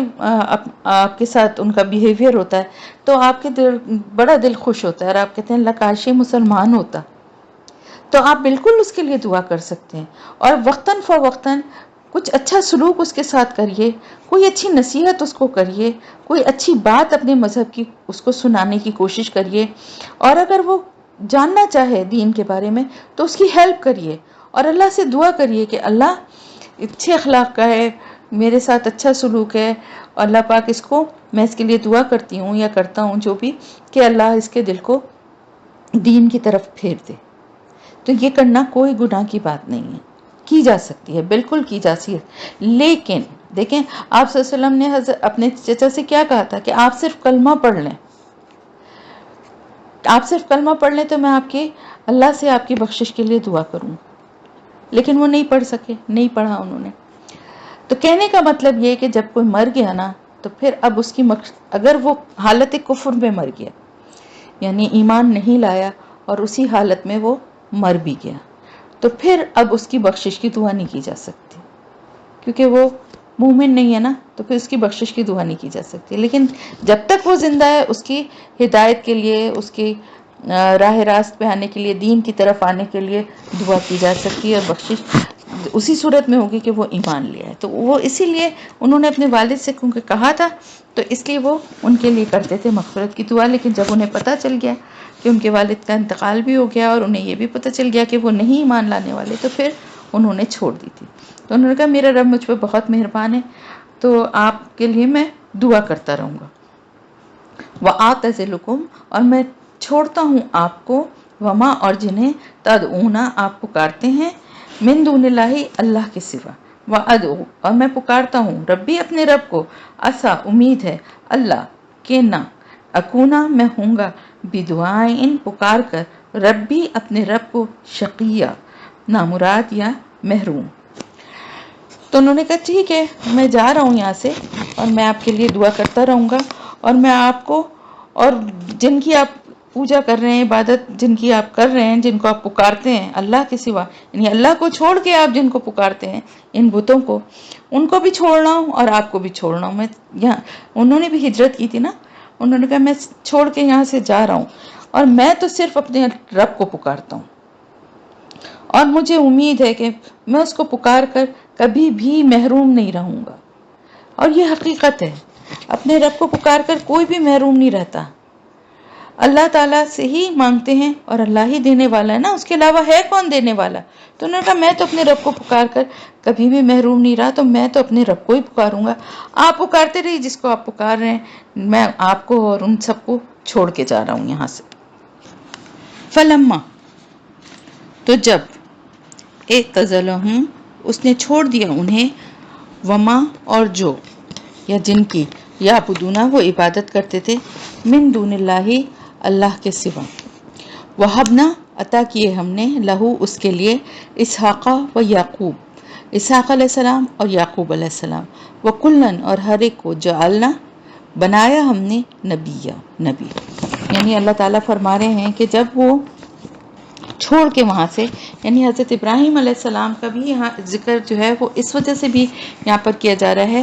کہ اہل مکہ کو یہ بتایا جا رہا ہے کہ وہ کس طرح سے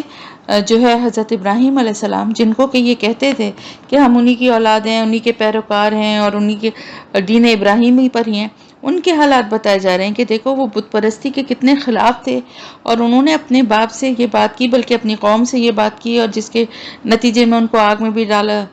گیا اور سب. اس کے بعد جب انہوں نے دیکھا کہ نہیں ایمان لا رہے لوگ, اور ان کی جان کے دشمن بن گئے تھے اور بات سننے کو تیار نہیں تھے, تو انہوں نے بھی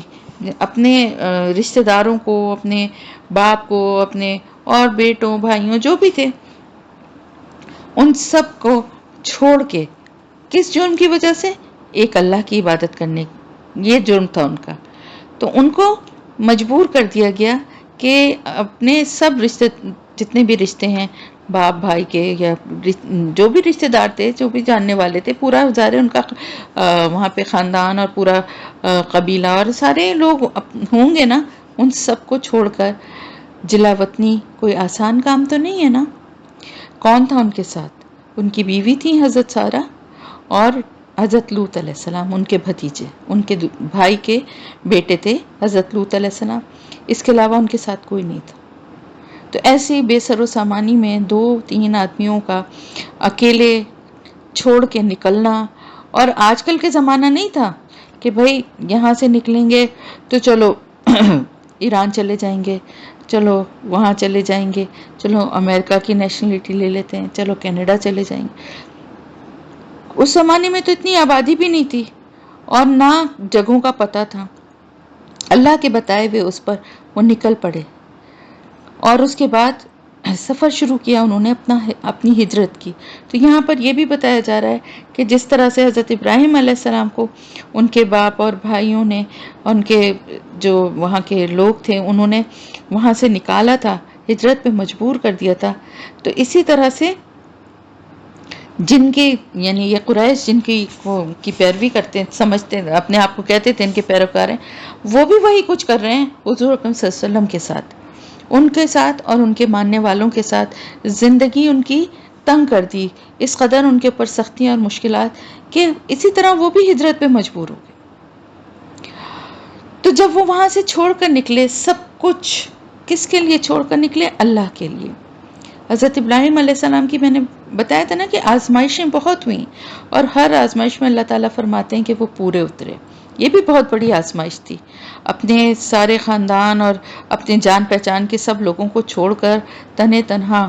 صرف اپنے بھتیجے اور بیوی کو لے کر نکل کھڑے ہونا، کسی نئی جگہ جانا، وہاں آباد ہونا، وہاں پر کس طرح سے رہنا سہنا، کیسے زندگی گزرے گی، کیسے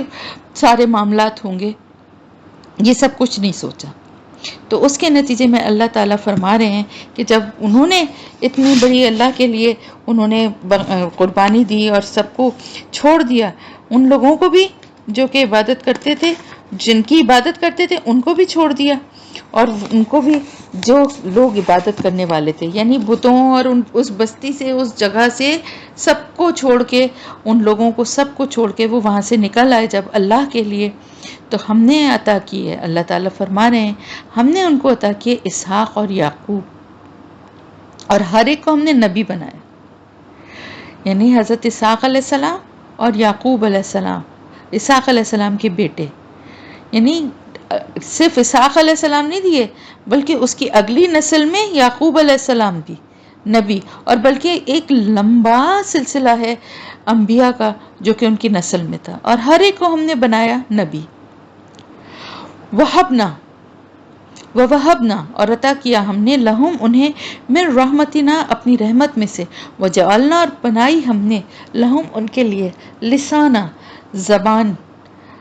صدقن سچی، علین بلند مرتبہ۔ تو یعنی انہوں نے، اللہ تعالیٰ فرما رہے ہیں کہ نہ صرف یہ کہ ہم نے ان کو نبوت دی، ان کی اولاد کو دی، اس کو بھی دی، بلکہ ہم نے ان کا ذکر، لسان صدقن یعنی ان کی سچی زبان، یا ان کی جو زبان، ان کا جو ذکر تھا، ان کی جو سچائی تھی زبان کی، اس کو بہت بلند مرتبہ عطا کیا۔ ان کے درجے بہت بلند ہیں نا۔ حضرت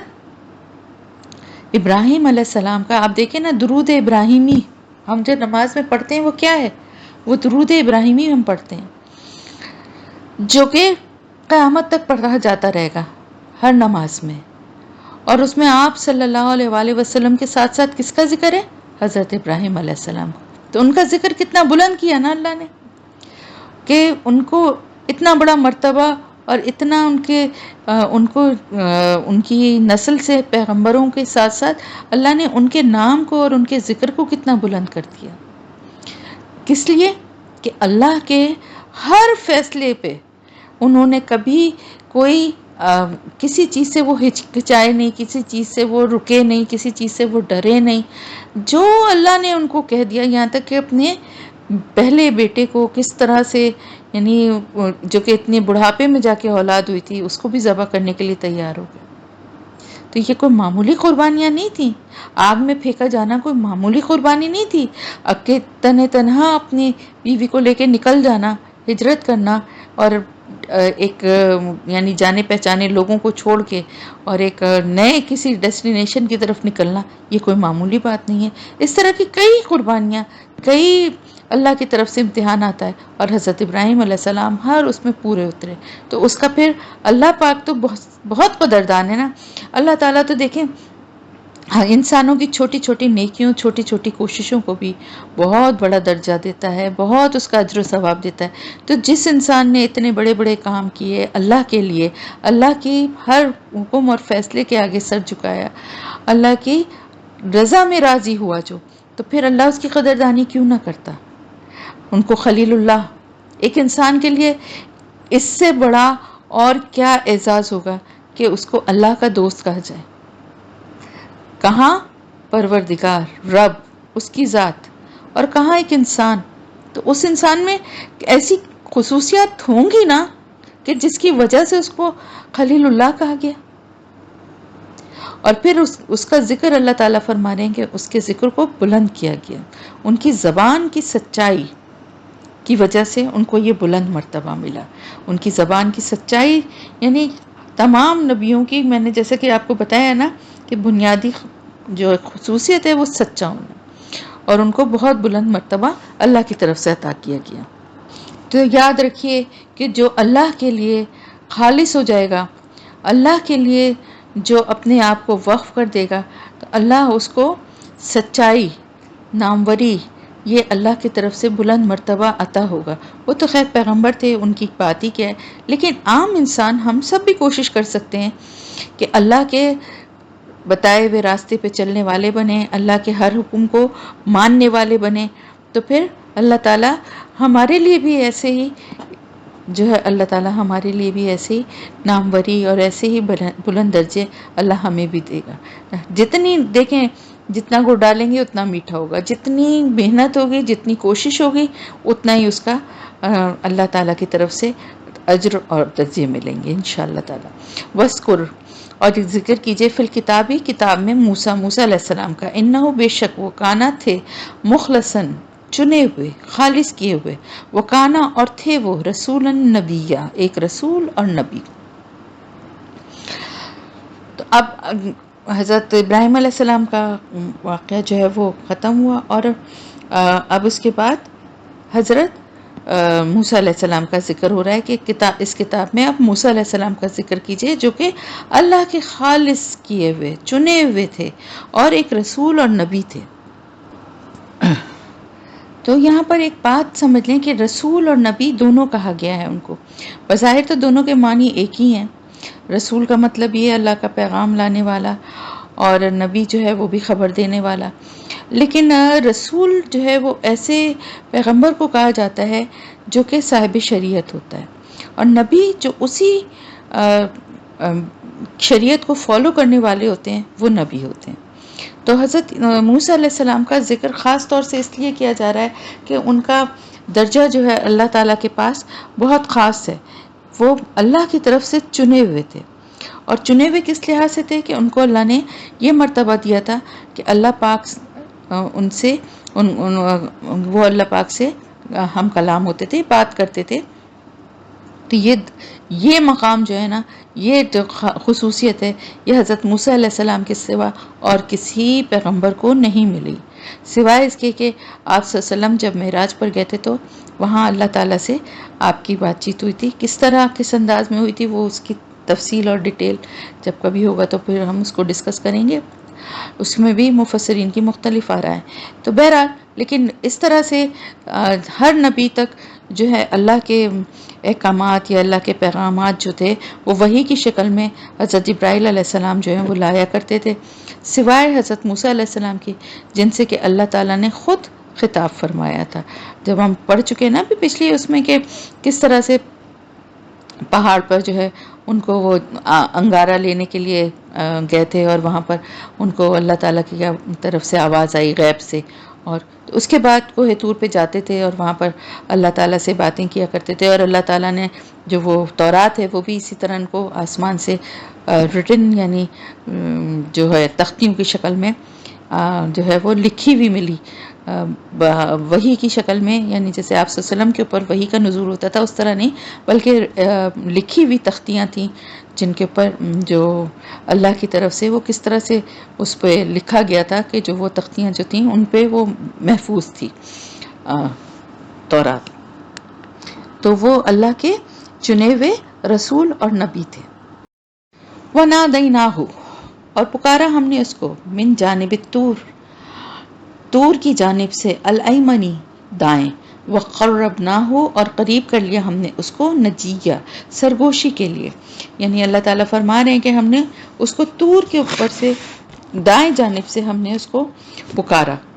اور پھر ہم نے سرگوشیوں کے لیے اس کو قریب کر لیا. یعنی جب پہاڑ کے اوپر چڑھے تو بلندی پہ ہو گئے نا، تو سرگوشی اللہ تعالیٰ تو ویسے بھی سرگوشیاں جو ہیں یا دل کی بھی جو بات ہے وہ اللہ تک پہنچی جاتی ہے، تو اللہ پاک نے ان سے وہاں پر کلام فرمایا. وَوَهَبْنَا، اور عطا کیا ہم نے، لہو اس کو، من رحمتنا اپنی رحمت سے، اخاہ اس کا بھائی، ہارون علیہ السلام، نبی بنا کر، یعنی ان کی مدد کے لیے، کیونکہ انہوں نے اللہ تعالیٰ سے مدد کے لیے کہا تھا نا کہ فرعون ظاہر اتنا بڑا بادشاہ اور اس کا دربار اور اس میں اتنے لوگ، اور حضرت موسیٰ علیہ السلام جو ہیں وہ ان کی زبان میں شاید لکنت تھی کہ جس کی وجہ سے وہ زیادہ اپنی بات کو صحیح طرح نہیں کہہ پاتے، کچھ ایسی بات تھی، یا ویسے قرآن میں تو ہمیں ایسی کوئی بات نہیں ملتی یہ بھی، لیکن یہ ہے کہ انہوں نے اپنی مدد کے لیے کہا تھا کہ میرے بھائی کو میرا مددگار بنا دیجئے جو میرے ساتھ جائے. تو ہارون علیہ السلام جو ان کے بھائی تھے ان کو نبی بنا کے، یعنی دیکھیں وہ رسول اور نبی تھے، لیکن ہارون علیہ السلام صرف نبی تھے. یعنی حضرت موسیٰ علیہ السلام کے اوپر جو کتاب کا نزول، جو شریعت تھی، اسی کو فالو کرنے والے تھے. تو وہ دونوں کو اللہ پاک نے نبی بنایا تھا کہ وہ دونوں گئے تھے فرعون کے دربار میں، ایک ساتھ دونوں گئے تھے. تو ایک سے دوسرے کو ڈھارس ہوتی ہے نا، تو انہوں نے اللہ سے کہا تھا کہ میرے بھائی کو میرا مددگار بنا دے. تو اللہ تعالیٰ فرمانے کہ اپنی رحمت سے ہم نے خاص وَوَهَبْنَا، اور عطا کیا ہم نے اس کو، یعنی اللہ نے اپنی خاص رحمت سے، ایسا کہ بہت کم ہوا ہے کہ ایک وقت میں ایک ساتھ دو پیغمبر ہوں. ایک وقت میں پیغمبر تو ہوئے جیسے حضرت ابراہیم علیہ السلام اور حضرت لوط علیہ السلام تھے، لیکن دونوں کے علاقے مختلف تھے. ایک ساتھ حضرت موسیٰ اور حضرت ہارون علیہ السلام دونوں ایک ساتھ تھے. تو اللہ کی خاص رحمت تھی کہ اللہ نے ان کو بھی ان کے ساتھ نبی بنا کے بھیجا. یہاں پر مختصر سا ذکر ہے، پیغمبروں کا ذکر ہو رہا ہے تو حضرت موسیٰ علیہ السلام کا ذکر بھی بس مختصر یہاں پر اتنا ہی ہے کہ اللہ کے خاص چنے ہوئے مخلص اللہ کے رسول اور نبی تھے، اور اللہ نے ان سے طور پہ جو ہے ان کو اپنے قریب کیا تھا، اور ان سے سرگوشیوں میں ان سے کلام فرمایا تھا، اور اپنی رحمت سے ان کے بھائی ہارون کو بھی ان کے ساتھ نبی بنا کے ان کے مددگار بنایا تھا. وَاذْكُرْ فِي الْكِتَابِ اسماعیل، اور ذکر کیجئے کتاب میں اسماعیل علیہ السلام کا، انہو بے شک وہ کانا تھے وہ صادق سچے، الوعدی وعدے کے، وکانا رسولا نبیہ اور تھے وہ ایک رسول اور نبی. تو اب ذکر کریے کتاب میں اسماعیل علیہ السلام کا، بے شک وہ بھی سچے تھے اپنے وعدے کے اور ایک رسول اور نبی تھے. ان کے لیے بھی رسولا نبیہ کا لفظ آیا. تو یہاں پر مفسرین کی رائے یہ ہے کہ ان کے مقام جن کے لیے رسول النبی آیا ہے، یعنی جیسے حضرت موسیٰ علیہ السلام اور حضرت اسماعیل علیہ السلام، تو یہ ایک خصوصیت کا درجہ ان کو دیا گیا اللہ کی طرف سے. تو یہاں پر میں پھر وہی بات کہوں گی کہ رسول اور نبی جو ہے نا، یہ دو الگ حیثیتیں ہیں پیغمبروں کی، اور مفسرین میں اس بارے میں بہت سی رائے موجود ہیں. مختصراً ہم یہ سمجھ سکتے ہیں بس کہ ہر رسول نبی ہوتا ہے، لیکن ہر نبی رسول نہیں ہوتا. اور یہ دونوں الفاظ جہاں کہیں پہ بھی استعمال کیے گئے ہیں تو وہاں پر ان کے منصب اور ان کی جو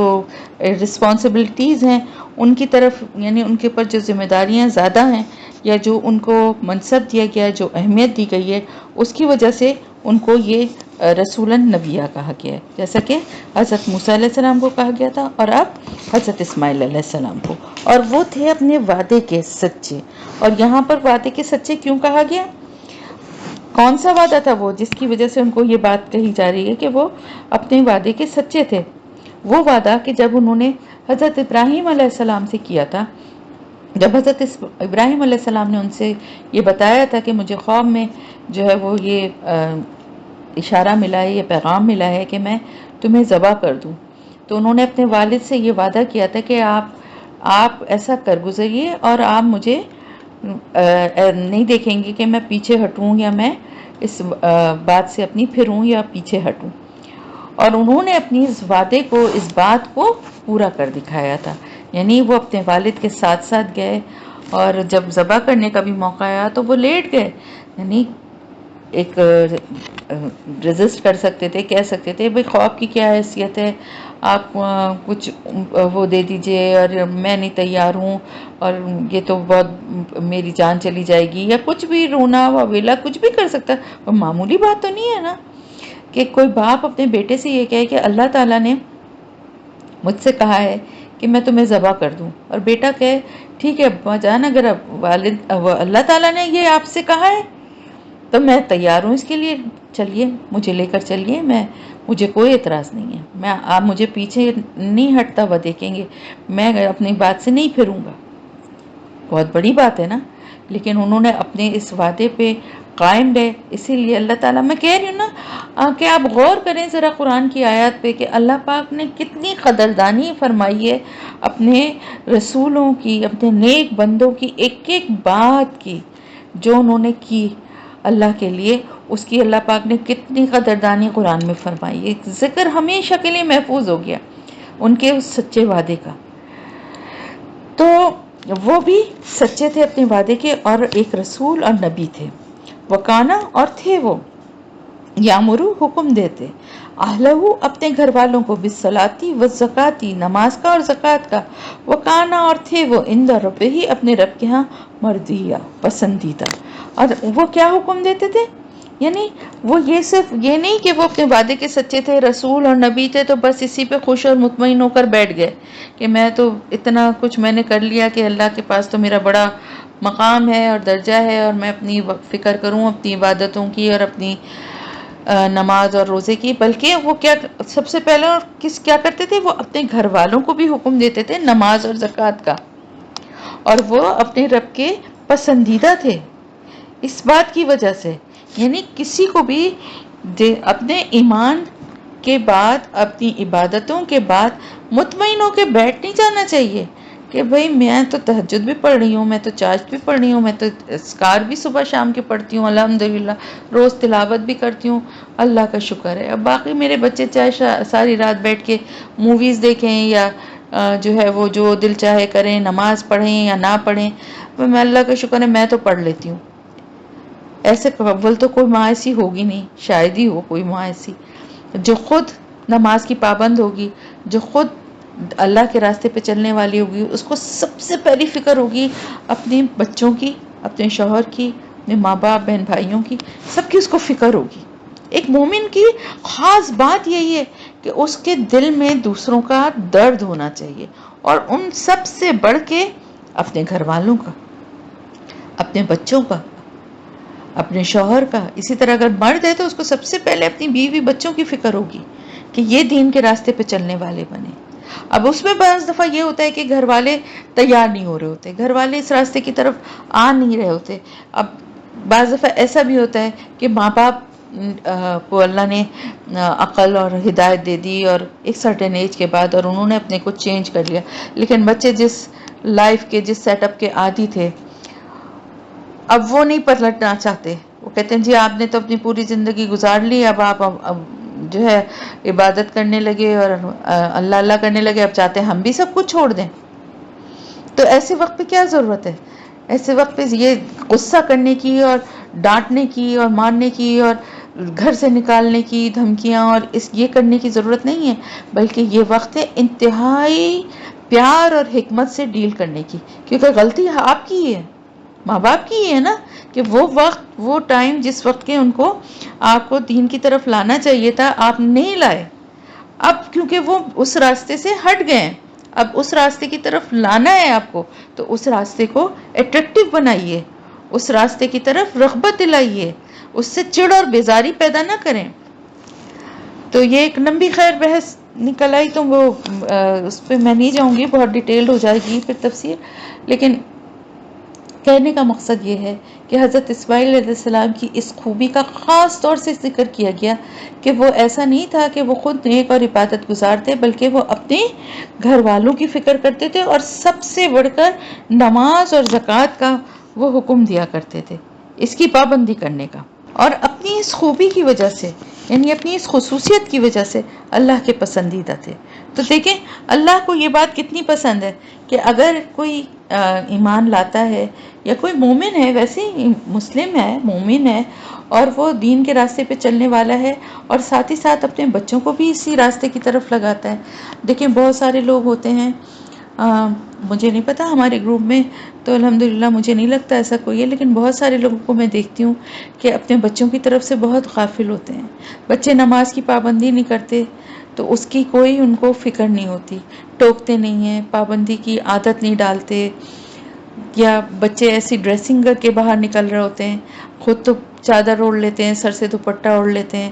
لیکن یہ نہیں سوچتے کہ اگر خدا نخواستہ ہم اپنے بچوں کو جہنم کا ایندھن بنا رہے ہیں تو ہم کتنے خوش ہوں گے جنت میں جا کے، ہمیں کتنی تکلیف ہوگی۔ ہمارا تو یہی دل چاہتا ہے نا کہ ہمارے ساتھ ہمارے شوہر بھی ہوں، ہمارے بچے بھی ہوں، ہمارے ماں باپ بھی ہوں، ہمارے بہن بھائی بھی ہوں، ان کے بھی بچے، ان کے بیویاں، شوہر، سب، یعنی ہمارا پورا، ہماری دوستیں بھی ہوں، ہم سب کے لیے چاہتے ہیں نا کہ سب ہمارے ساتھ جنت میں ہوں، ہر ایک یقیناً ایسے ہی چاہتا ہوگا۔ تو پھر اس کے لیے آپ صلی اللہ علیہ وسلم سے کہا تھا، میرے خیال سے حضرت انس نے کہا تھا شاید، کہ آپ صلی اللہ علیہ وسلم کو وضو کروا رہے تھے، تو کہا تھا کہ انس تم کیا چاہتے ہو؟ تو انہوں نے کہا کہ میں چاہتا ہوں کہ جنت میں بھی اسی طرح میں آپ کے قریب اور آپ کے ساتھ اسی طرح رہوں۔ تو آپ صلی اللہ علیہ وسلم نے فرمایا کہ نماز کی کثرت سے میری مدد کرو، یعنی میں تمہارے لیے دعا کروں گا لیکن میری مدد تم اپنی نیکیوں اور عبادتوں سے کرو گے۔ تو دیکھیں نماز اتنی بنیادی اور ضروری چیز ہے نا، اور باقی سب چیزوں کو چھوڑ دیں، سب سے پہلا سوال نماز کا، سب سے پہلا سوال، نماز ایسی چیز جو کبھی کسی حال میں معاف نہیں ہے، سوائے اس کے کہ انسان بے ہوشی میں ہو، یا پاگل ہو، یا پھر ناپاکی یہ پیریڈز کی ہو، ان تین حالتوں کے علاوہ نماز معاف نہیں ہے۔ لیٹ کے پڑھیں، آنکھ سر کے اشارے سے، آنکھ کے اشارے سے، بیٹھ کے، جس طرح سے بھی ہو، پوری نہیں پڑھ سکتے فرض پڑھ لیں، بیٹھ کے پڑھ لیں، لیٹ کے پڑھ لیں، لیکن معاف نہیں ہے نماز، بالکل معاف نہیں ہے نماز۔ تو نماز کی پابندی کا حکم دیتے تھے، اور زکوٰۃ، جس طرح نماز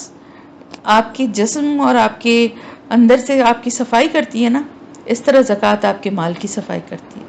تو دونوں چیزیں بہت امپورٹنٹ ہیں، جس کا کہ وہ اپنے گھر والوں کو حکم دیا کرتے تھے، یعنی ان کو بھی تاکید کرتے تھے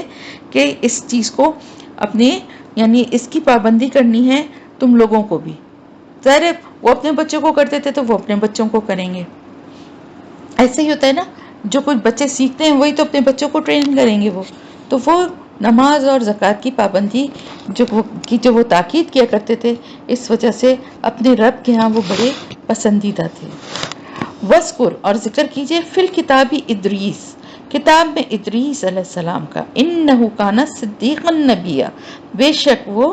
بہت سچے نبی تھے۔ اب دیکھیں یہ دوسرے نبی ہیں جن کے لیے صدیقا نبی آیا، اس سے پہلے کس کے لیے آیا تھا؟ حضرت ابراہیم علیہ السلام کے لیے، کہ وہ صدیقا نبی آئے، اور دو کے لیے آیا ہے کہ وہ رسول نبی ہیں۔ وہ دو کون ہیں؟ حضرت موسیٰ علیہ السلام، حضرت اسماعیل علیہ السلام، اور حضرت ابراہیم علیہ السلام اور حضرت ادریس علیہ السلام کے لیے آیا کہ وہ نہایت سچے نبی تھے۔ تو نبی تو سارے ہی سچے تھے، لیکن اگر کسی کے لیے خاص طور سے صدیق کا لفظ آیا ہے تو اس کا مطلب ہے کہ ان کی خاص کوالٹی تھی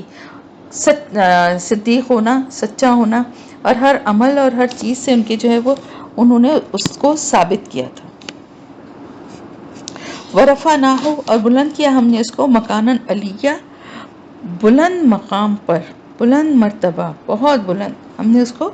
بلند مرتبہ دیا، یہ بلند مقام پر ہم نے اس کو رکھا. میں نے یہ دو آیتیں اس لیے کی کہ میں حضرت ادریس علیہ السلام کا تھوڑا سا آپ کو ذکر ایک ساتھ بتاؤں. تو یہ دو آیتیں ان کے بارے میں ہیں، تو ان کے اب میں بتاتی ہوں کہ حضرت ادریس علیہ السلام اصل میں کون تھے، اور ان کا جو ہے یہ بلند مرتبہ ان کو کس لیے عطا ہوا.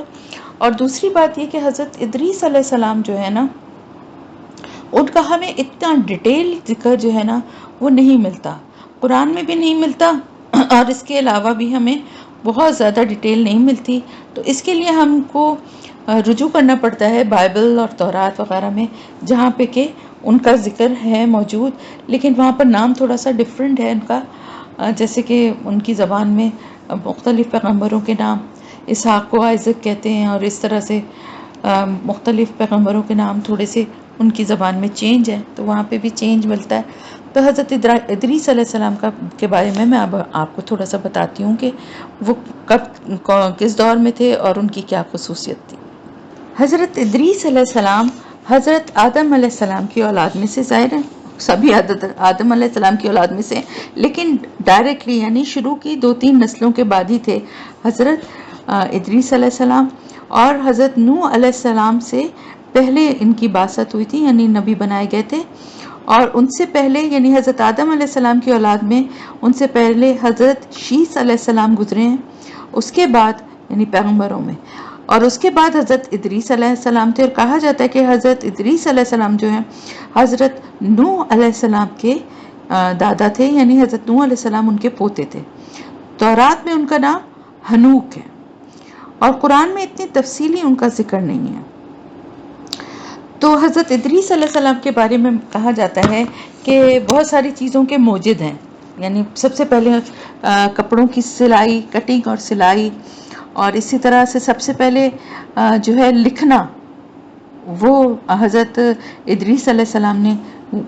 شروع کیا تھا. یعنی اس سے پہلے لکھنا پڑھنا جو ہے وہ نہیں ہوتا تھا، لیکن انہوں نے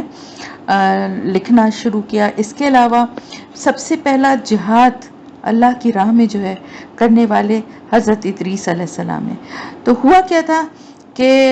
تھوڑی سی تفصیلی بات ہے، لیکن بتائے بغیر آپ کو صحیح سے سمجھ میں آئے گا نہیں، کہ جب حابیل اور قابیل والا واقعہ ہوا تھا، تو قابیل نے جب قتل کر دیا حابیل کو، تو پھر قابیل جو تھا جن سے کرنا چاہتا تھا شادی، ان کو لے کے اپنے ساتھ، اور یہ ایک دوسری یعنی پہاڑ کی وادی میں حضرت آدم علیہ السلام اپنی اولاد کے ساتھ ایک پہاڑ کے اوپر جو ہے وہ اس کے آس پاس وہیں ان کے رہتے تھے. تو وہ اس پہاڑ سے نیچے اتر کے ایک وادی تھی جہاں پہ جا کے وہ اپنی بیوی کے ساتھ رہنے لگا، کیونکہ ظاہر ہے ایک جرم کر چکا تھا، اور اس کو اگر وہاں رہتا تو اس کو سزا ملتی.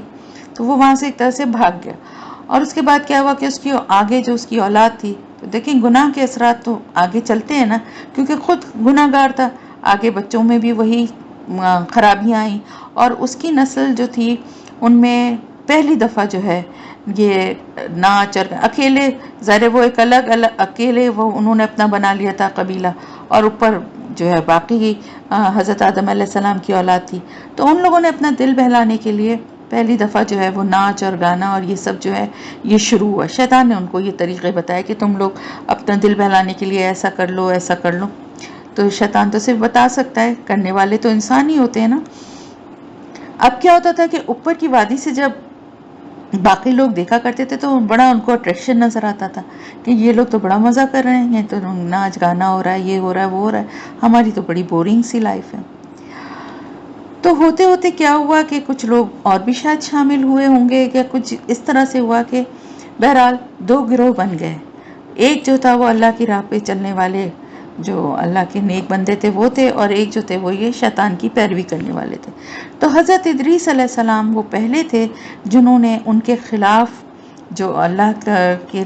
راستے سے بھٹکے ہوئے لوگ تھے، ان کے خلاف پہلا جہاد کیا تھا. ان کو دعوت دی، ان کو اللہ کے دین کی طرف بلایا، اور جب وہ نہیں مانے تو پھر ان کے خلاف جہاد کیا تھا. تو وہ یہ ساری خصوصیات جو ہیں یہ ہمیں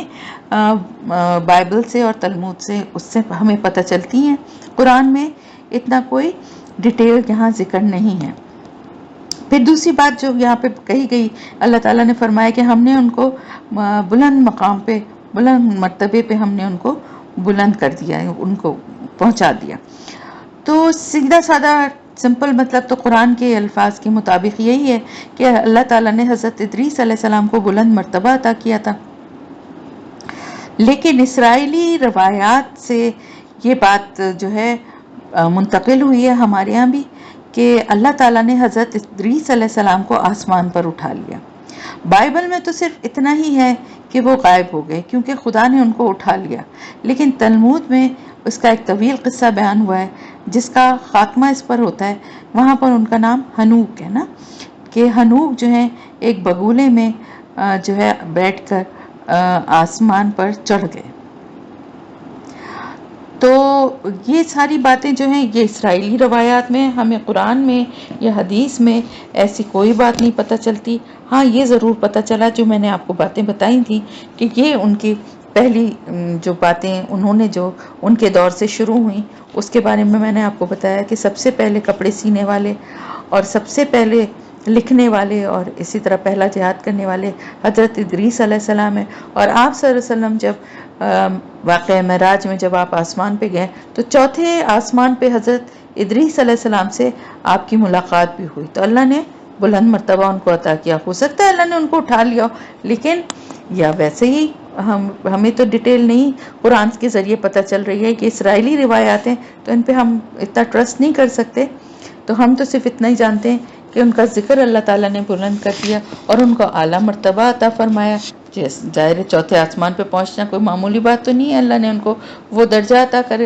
کیا ہے اور قرآن میں ان کا ذکر ہے. اس طرح سے بھی ان کو ان کے ذکر کو اللہ نے ان کے مرتبے کو بلند کیا.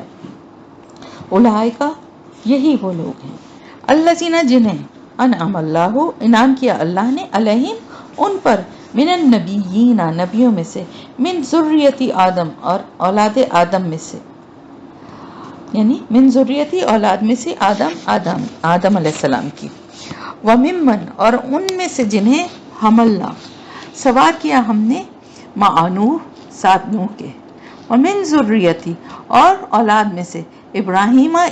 علیہ السلام کی، و اسرائیل اور اسرائیل یعنی یعقوب علیہ السلام کی، وممن اور ان میں سے جنہیں ہدینا ہدایت دی ہم نے، واجتبینا اور چن لیا ہم نے، اذا جب تتلا پڑھی جاتی تھی علیہم ان پر آیات الرحمانی آیات رحمان کی، خروا گر پڑتے تھے، سجداً و بکیا سجدہ کرتے ہوئے اور روتے ہوئے. آیت سجدہ ہے سجدہ. یعنی اب اللہ تعالیٰ فرما رہے ہیں کہ یہی وہ لوگ ہیں جن پر اللہ نے انعام کیا، یعنی ایک خاص ان کی خصوصیات اور ان کی جو خوبیاں بتائی جا رہی ہیں ان کی وجہ سے اللہ پاک فرما رہے ہیں کہ یہ وہ لوگ ہیں جن پر اللہ نے انعام کیا. کیوں کیا ان پر انعام؟ کیونکہ ایک تو یہ نبیوں کی اولاد میں سے تھے. تو نبیوں کی اولاد میں سے ہونے کا مطلب یہ نہیں تھا کہ کوئی وراثتی سلسلہ چل رہا تھا کہ آدم کے بعد ان کے بیٹے ہی بنیں گے اور ان کے بعد ان کے بیٹے ہی بنیں گے اور نوح کے بعد ان کے بیٹے بنیں گے اور ابراہیم کے بعد ان کے بیٹے بنیں گے اور پھر ان کے بعد یعقوب کے بعد اسحاق کے بعد یعقوب، اور بلکہ ہدایت کی بنا پہ یہ ملا تھا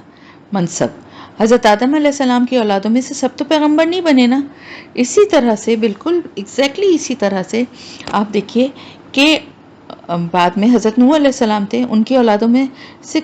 تو کوئی بھی پیغمبر نہیں بنا نا. آگے جا کے ان کی نسل میں پھر آئے پیغمبر، لیکن حضرت نوح علیہ السلام کے بیٹے تو پیغمبر نہیں تھے نا. تو جن کے بیٹے بنے ہیں پیغمبر، یعنی حضرت ابراہیم کے بیٹے اگر بنے ہیں یا حضرت اسحاق کے بیٹے جو ہیں وہ بنے ہیں تو وہ صرف اپنی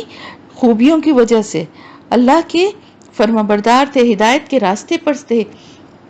اور ہدایت کی بنا پر ہی اسی بنیاد پر صرف یہ مرتبہ جو ہے وہ نبوت کا جو مرتبہ ہے وہ ان کی اولادوں کو ملا. اس لیے نہیں ملا کہ ان کے بیٹے تھے اس لیے مل گیا. تو ان میں سے بھی ان اولادوں میں سے بھی اللہ نے بعضوں کو ہی چنا نا، سب کو تو نہیں چنا نا. اللہ تعالیٰ فرما رہے ہیں کہ ان میں سے جنہیں ہم نے سوار کیا نوح کے ساتھ ان کی اولاد میں سے جو ابراہیم علیہ السلام اور اسرائیل یعنی حضرت یعقوب علیہ السلام کی اولاد تھی، ان میں سے جنہیں ہدایت دی ہم نے اور چن لیا ہم نے، یعنی سب کو نہیں، سب کو نبوت نہیں ملی، بلکہ ان سب میں سے جن کو ہم نے چن لیا صرف ان کو ہی نبوت ملی ہے۔ تو ذریت آدم میں حضرت ادریس علیہ السلام بھی تھے، اور ان میں حضرت نوح علیہ السلام کی اولاد میں جو ہے وہ سبھی ہیں، حضرت ابراہیم علیہ السلام بھی اور حضرت یعقوب علیہ السلام بھی، حضرت موسیٰ علیہ السلام بھی، سب ان کی اولاد میں آ گئے نا۔ تو اللہ تعالیٰ فرما رہے کہ ان میں سے جن کو ہم نے ہدایت دی ان کو ہم نے نبوت کے لیے چن لیا، اور جب ان پر پڑھی جاتی تھی ہماری یعنی رحمان کی آیات تو وہ روتے ہوئے سجدہ کرتے ہوئے گر پڑتے تھے، سجدہ کرتے ہوئے روتے ہوئے، یعنی ان کے دل میں اتنی خشیت تھی اور اللہ کا اتنا خوف تھا، اپنے نیک اعمال کے باوجود، اللہ کے فرما بردار ہونے کے باوجود ان کے دل میں اتنی نرمی اور اللہ کا خوف تھا کہ جب ان کے اوپر ان کے سامنے پڑھی جاتی تھی رحمان کی آیات، اللہ کی آیات، تو وہ گر پڑتے تھے سجدے میں روتے ہوئے۔ تو قرآن کو پڑھتے ہوئے یا اللہ کے کلام کو پڑھتے ہوئے دل میں کیا ہونا چاہیے؟ نرمی ہونی چاہیے نا، اور نرمی کے ساتھ ساتھ کیا ہونا چاہیے؟ خشیت ہونا چاہیے۔ تو خشیت کی وجہ سے کیا ہوگا کہ خشیت کی وجہ سے یہ ہوتا ہے کہ دل جو ہے نا اللہ کے خوف کی وجہ سے گناہوں سے باز رہتا ہے، اللہ کا خیال ہر وقت دل میں رہتا ہے۔ خشیت کیا ہے؟ خشوع کیا ہے؟ اللہ کی طرف دھیان لگا رہتا ہے، اور اللہ کے خوف سے انسان کو اللہ کو سمجھتا ہے کہ اللہ کے ذات اور اس کے اختیارات اور اس کی قدرت اور اس کی جو ہمارے اوپر انعامات ہیں یہ سب اس کے ذہن میں آ جاتے ہیں جب اللہ کی آیات اس کے سامنے پڑھی جاتی ہیں ایک مومن کے سامنے۔ تو اس کے دل کا کیا حال ہونا چاہیے؟ اس کے دل میں خشیت پیدا ہو جانی چاہیے اور اس کو رونا آنا چاہیے۔ لیکن ہمیں رونا کیسے آئے؟ ہمیں تو سمجھ میں ہی نہیں آتا کیا پڑھا جا رہا ہے، ہماری زبان ہی نہیں ہے تو ہم کیسے سمجھیں؟ تو انگلش ہماری زبان ہے،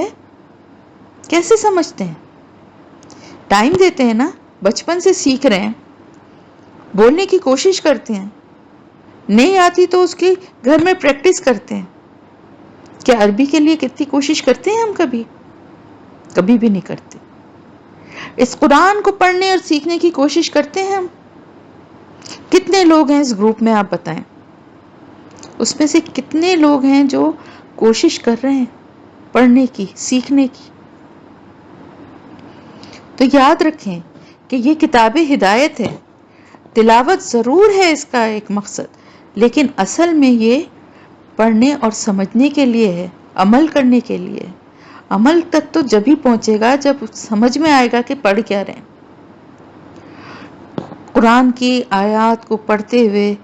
نہ دل میں خوف آئے، نہ خوشی ہو۔ اللہ کے انعامات کو پڑھیں تو خوشی بھی ہونی چاہیے نا، اللہ سے دعا کرنی چاہیے کہ اللہ ہمیں بھی اس کا حقدار بنائے۔ جہاں کہیں عذاب اور سزاؤں کا ذکر ہو تو خوف ہونا چاہیے، اللہ سے توبہ کرنا چاہیے، پناہ مانگنی چاہیے۔ یہ سب کچھ اسی وقت ممکن ہوتا ہے کہ جب آپ کی سمجھ میں بات آ رہی ہے۔ تو جو اللہ کے کلام کو پڑھے گا اور سمجھے گا خود بخود اس کے دل میں نرمی آتی جائے گی۔ فخلف من بعدہم، فخلف تو پیچھے آئے، من بعدہم بعد ان کے، خلفن جانشین، اداؤ جنہوں نے ضائع کر دی، الصلاۃ نماز، واتبعوا اور انہوں نے پیروی کی، الشہواتی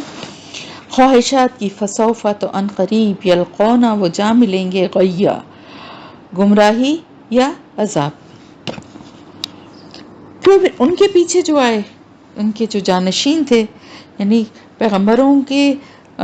حد تک تو ظاہر ہے ان کی اولادوں کو بھی انہوں نے جو ظاہر تعلیمات دی تھیں، اور جہاں پر پیغمبروں کی اولادوں میں سے پیغمبر تھے تو ظاہر ہے وہ بھی اللہ کے چنے ہوئے بندے تھے۔ پھر آگے چل کے ان کی اولادوں میں سے ایک وقت تک وہ تعلیمات باقی رہیں، وہ اللہ کے راستے پہ چلتے رہے، لیکن پھر کیا ہوا؟ ان کے پیچھے ان کے بعد آگئے ان کے جانشین، اور ایسے جانشین آئے جنہوں نے ضائع کر دی نماز۔ یعنی سب سے بڑی برائی کیا ہے؟ نماز کو ضائع کرنا۔ تو بات یہ ہے کہ یا تو نماز پڑھنی چھوڑ دی یا نماز سے غفلت اور بے پرواہی برتنے لگے۔ ہر امت کے زوال کا پہلا قدم کیا ہے کہ نماز کی طرف سے لاپرواہ ہو جاتے ہیں۔ نماز دراصل ایک ایسا رابطہ ہے جو مومن کا زندہ ہونے کا ثبوت ہے اور اللہ کے ساتھ اس کے تعلق کو جوڑے رکھتا ہے۔ دن رات میں جو 5 نمازیں ہیں، یہ آپ سمجھے 5 دفعہ اللہ کے ساتھ بندے کا تعلق جو ہے وہ جڑتا ہے، اور وہ اس کو بندے کو جو ہے نا اللہ کے مرکز سے، اللہ کے یعنی راستے سے بھٹکنے یا بچھڑنے نہیں دیتا۔ لیکن جیسے ہی یہ بندھن ٹوٹتا ہے، دیکھیں جو نماز پڑھنے والے الحمدللہ سبھی ہیں، تو آپ دیکھیں کہ پھر بھی اللہ کے سامنے نماز کے لیے حاضر ہوتے ہیں، کھڑے ہوتے ہیں، تو اس دوران میں کوئی غلط کام کرنے یا کوئی وہ کرنے سے تھوڑا سا دل میں خیال آتا ہے، انسان باز رہتا ہے کہ ابھی نماز پڑھنے کے لیے کھڑا ہونا ہے۔ لیکن جیسے ہی یہ تعلق ٹوٹ جاتا ہے، ایک دفعہ شروع میں تو تکلیف ہوتی ہے جس کو عادت ہوتی ہے نماز کی، لیکن اگر وہ پابندی سے اس کو چھوڑنا شروع کر دے تو پھر آہستہ آہستہ یہ احساس زیاں بھی اس کے دل سے جاتا رہتا ہے، اور جب جیسے ہی یہ تعلق اللہ سے اس کا ٹوٹتا ہے، وہ اللہ سے دور ہوتا چلا جاتا ہے، تو پھر اس کے بعد اس کا ہدایت کے راستے کی طرف آنا اور مشکل ہو جاتا ہے، کیونکہ نماز کے ذریعے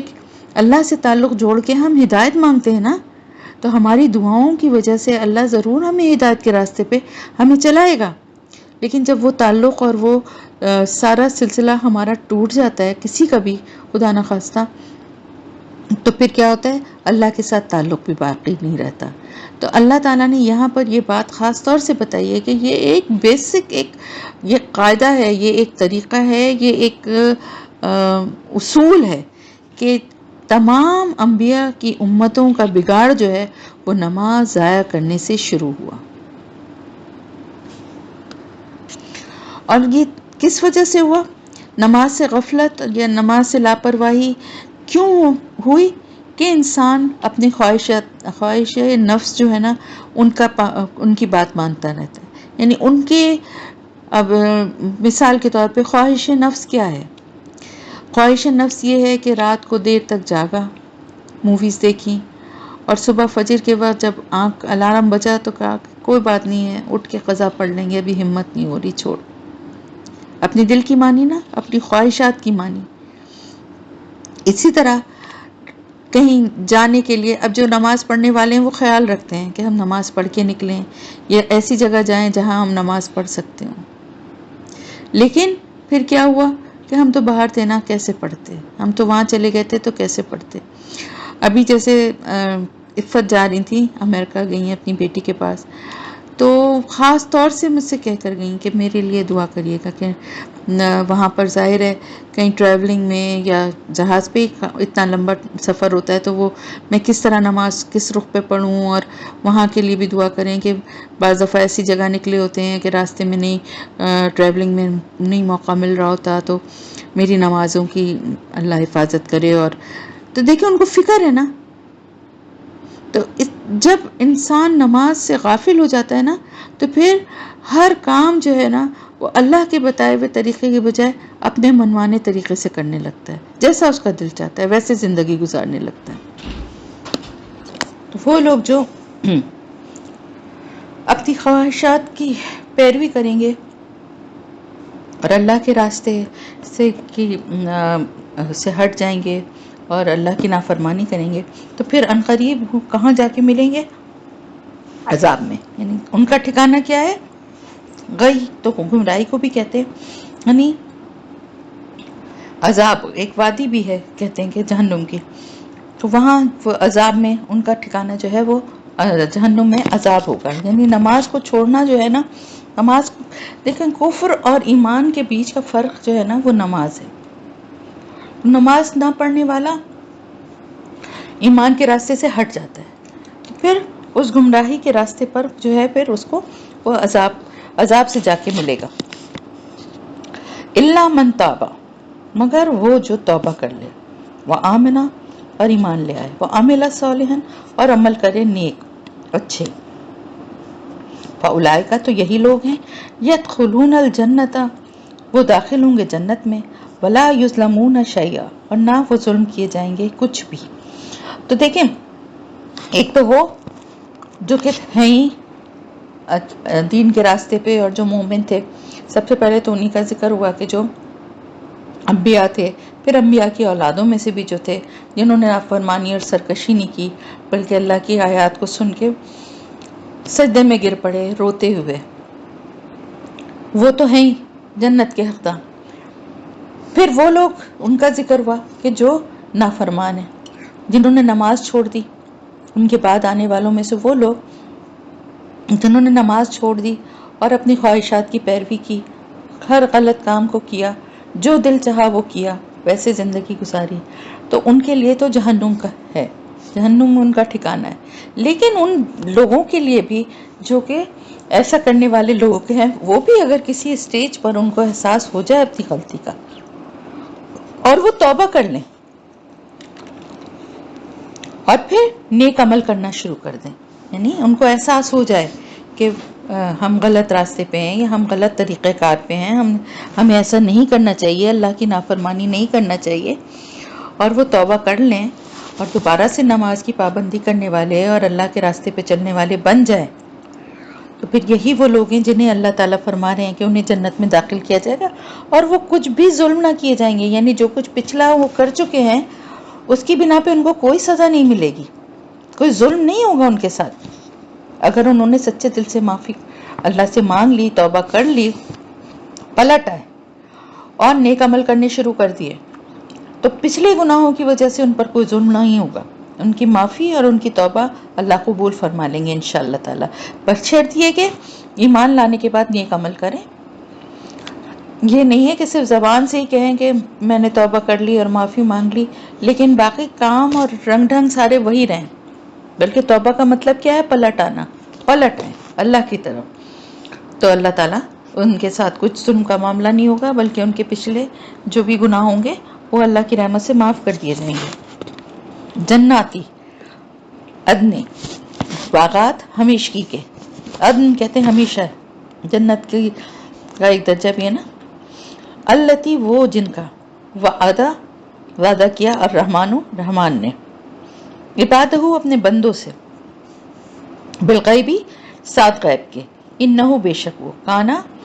ہے، وعدہ وعدہ اس کا، ماتیا آنے والا،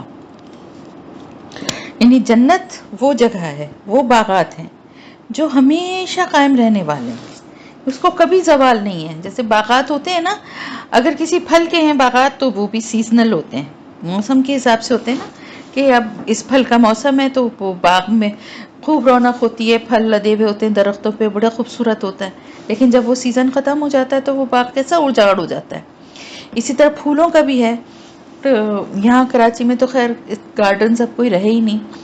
لیکن لاہور میں، اسلام آباد میں اور دوسرے سٹیز میں جو لوگ رہتے ہیں ان کو اندازہ ہوگا کہ باغوں میں جاتے ہیں،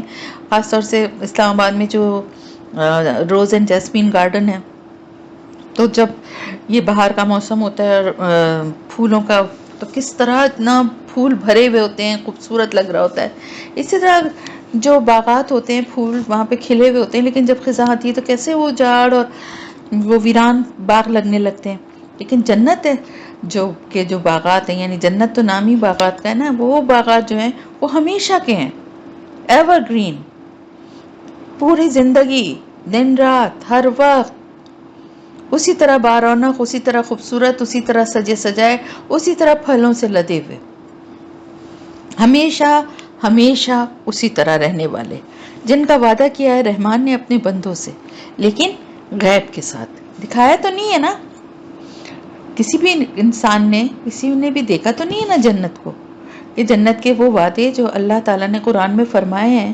کہ وہ جنت کیسی ہوگی، کیا واقعی ہوگی کہ نہیں ہوگی، ہمارے دل میں تو نہیں شک آتا نا، ہمیں تو یقین ہے، ایمان بالغیب ہے نا ہمارا، اللہ پر بھی اور اللہ کے جو وعدے ہیں ان پر بھی، اور جو اللہ نے جنت اور جہنم کے بارے میں بتایا اس پہ بھی، قیامت کے دن پہ بھی، فرشتوں پہ بھی، یہ ہمارے ایمان کا حصہ ہے نا، تو ہمیں یقین ہے۔ لیکن اللہ تعالیٰ فرما رہا ہے کہ میرے بندوں نے دیکھا تو نہیں ہے نا، غیب کے ساتھ انہوں نے اس پہ ایمان رکھا ہے، تو ان کو وہ ہمیشہ کے جو باغات ہیں، یعنی بغیر دیکھے اس جنت کو صرف اللہ کے وعدے پہ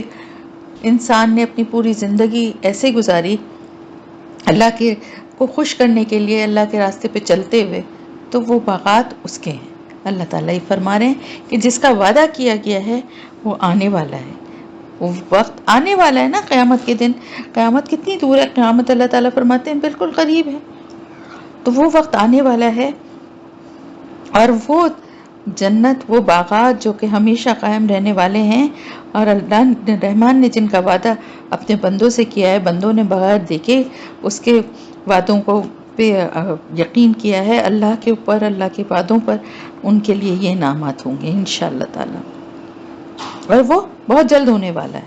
لا یسمعون فیہا لغوا الا سلاما، اور نہیں وہ سنیں گے اس میں کوئی لغو بات مگر صرف سلام۔ وَلَهُمْ رِزْقُهُمْ، اور ان کے لیے رزق ہوگا ان کا، فیہا اس میں، بکرۃ وعشیہ، صبح اور شام۔ تو سب سے بڑی بات کیا ہوگی کہ جنت میں جو نعمتیں انسان کو میسر ہوں گی، ان میں سب سے بڑی نعمت یہ ہوگی کہ وہاں کوئی فضول بیہودہ گندی بات سننے میں نہیں آئے گی، کوئی کسی کو برا بھلا نہیں کہے گا، کوئی کسی کو گالی نہیں دے گا، کوئی کسی کی غیبت نہیں کرے گا، کوئی فحش اور گندی آوازیں، گانے، اس طرح کی کوئی دوسری بری آوازیں جو ہیں وہ انسان کو سننے کو نہیں ملیں گی۔ انسان کی سماعت کو پوری نجات مل جائے گی ان لغو چیزوں سے جو کہ دنیا میں موجود ہے نا، وہاں ایسا کچھ بھی نہیں ہوگا۔ وہاں ایک بہت صاف ستھرا، محبت کرنے والا، سلیم الطبع لوگوں کا ایک معاشرہ ہوگا، جو کہ ایک دوسرے کو صرف ایک دوسرے پہ سلامتی بھیجیں گے، سلام کریں گے بس، اور اس کے علاوہ وہاں پر کوئی فضول اور لغو بات نہیں ہوگی۔ تو دیکھیں، دنیا میں رہتے ہوئے جو واقعی ایک پاکیزہ لوگ ہیں، جو اچھی سوچ رکھنے والے لوگ ہیں، اور یہ گندی اور بری باتیں اور گانوں کی اور اس کی آوازیں انہیں اچھی نہیں لگتی، تو بعض دفعہ ان کو بڑی ناگوار گزرتی ہے نا، کہ کہیں سے کانوں میں پڑ رہی ہیں، یا شور مچ رہا ہے، لاؤڈ اسپیکر پہ گانے بج رہے ہیں، کہیں شادیاں ہو رہی ہیں، کہیں مختلف طرح سے ایسا ہوتا ہے نا، یہ شور ہے، بہت شور ہے، صبح صبح اٹھو تو سبزی والوں کا، اس کا ایک شور ہنگامہ مچا ہوا ہے۔ وہاں پہ سکون ہوگا، خوبصورت آوازیں، خوبصورت لوگ ایک دوسرے پہ سلامتی بھیج رہے ہوں گے، اور خوبصورت باغات میں تخت لگے ہوں گے اور ان پہ بیٹھے ہوں گے، اور جس چیز کی خواہش وہ کر رہے ہوں گے وہ ان کے سامنے حاضر کر دی جائے گی۔ دیکھیے کتنی پیاری یہ بات ہے، اور کتنا پیارا جو ہے نا یہ منظر ہے، کہ جس سے کہ انسان کو کتنا سن کے ہی کتنا مزہ آتا ہے، کتنی دل کو خوشی ہوتی کہ واقعی وہ بھی کیا جگہ ہوگی انشاءاللہ تعالی۔ اللہ پاک ہم سب کو اس جنت کا اللہ تعالی حقدار بنائے، اپنی رحمت سے ہم سب کو جنت الفردوس میں اللہ پاک وہاں کا مقیم بنائے، آمین یا رب العالمین۔ تو دیکھیں وہاں پر رزق دیا جائے گا صبح اور شام، یہ مطلب نہیں ہے اس کا کہ صبح اور شام ہی صرف دیا جائے گا، اس کے علاوہ کچھ نہیں ملے گا، لیکن کچھ خصوصی وہاں پہ رزق اللہ کی طرف سے دیا جائے گا، جو صبح اور شام کے وقت دیا جائے گا۔ اور مجھے ایسا لگتا ہے، پتہ نہیں کیوں میرے دل میں یہ خیال آیا تھا جب میں نے یہ پڑھا، کہ جو صبح اور شام کے اذکار پڑھتے ہیں انشاءاللہ تعالی وہ صبح اور شام کا رزق خصوصی طور پہ ان کے لیے آیا کرے گا۔ پتہ نہیں میرے دل میں ایسا خیال آیا، باقی یہ کہ سب مومنین ظاہر پڑھتے ہی ہوں گے اور سب کے لیے آئے گا۔ تو اس کے علاوہ تو ویسے بھی جس کا جب دل چاہے گا، اس کے دل میں خواہش ہوگی اور اس کے سامنے وہ چیز حاضر ہوگی، اور وہاں پہ جو نقشہ مختلف آخری جو صورتیں ان میں ہم پڑھیں گے کہ کس طرح جو ہے سرو کیا جا رہا ہوگا، جام پلائے جا رہے ہوں گے، جتنی خواہش ہوگی اتنی ہی مقدار میں پلائے جا رہے ہوں گے، طرح طرح کے میوے اور پھل ہوں گے جن کی شاخیں جو ہیں وہ جھکی ہوئی ہوں گی، اور جس کا دل چاہے گا وہ اس کے سامنے وہ پھل آ کے حاضر ہوگا، اپنے ہاتھ سے وہ توڑ کے کھائے گا۔ تو بہت کچھ نعمتیں ہوں گی، لیکن صبح اور شام کا یہ جو رزق ہے، یہ کچھ خصوصی رزق اللہ کی طرف سے جنت کے جو مکی ہوں گے ان کو اللہ تعالیٰ کی طرف سے عطا کیا جائے گا۔ تلک الجنت التی، یہ ہے وہ جنت جو نورثو ہم وارث بنائیں گے، من عبادنا اپنے بندوں میں سے، من کانا اسے جو ہوگا، تقیہ متقی پرہیزگار، اللہ کا خوف رکھنے والا، اللہ سے ڈرنے والا۔ یہ سارے نامات جو ہیں یہ ہیں تو مومنین کے لیے، لیکن کچھ ان کی شرائط بھی ہیں، اس کی کچھ کوالٹیز بھی ان مومنین میں ہونی چاہیے جو کہ جن کے لیے اللہ تعالیٰ فرما رہے ہیں کہ جو کہ جنت کے وارث بنیں گے. تو وہ جنت کے وارث بننے والے لوگ جو ہے نا اللہ تعالیٰ بنانے، ہم وارث بنائیں گے کیونکہ سب کچھ تو اللہ کا ہی ہے نا. پھر اس کے بعد اللہ اپنی مرضی سے جس کو چاہے گا جس چیز کا بھی وارث بنا سکتا ہے نا، کیونکہ سب کچھ تو اس کا ہی ہے. تو اللہ تعالیٰ فرما رہے ہیں کہ ہم اس جنت کا وارث اپنے ان بندوں کو بنائیں گے جو کہ دنیا میں ہمارا خوف رکھنے والے، ہم سے ڈرنے والے، گناہوں سے بچنے والے، نیک اور پرہیزگار جو بندے ہیں. تو اپنا جائزہ ہم سب کو لینا چاہیے کہ ہم کتنا ڈرتے ہیں اللہ سے اور کتنی پرہیزگاری کی زندگی گزار رہے ہیں، کیونکہ اللہ تعالیٰ فرما رہا ہے، یہ اللہ کا وعدہ ہے کہ وہ وارث ان کو ہی بنائے گا جو کہ پرہیزگار ہوں گے، گناہوں سے بچنے والے ہوں گے. تو ان کے لیے یہ خوبصورت جنت اور باغات جو ہیں، انعامات جو ہیں، یہ ان کے لیے ہوں گے. تو الحمدللہ آپ کی تفسیر مکمل ہوئی.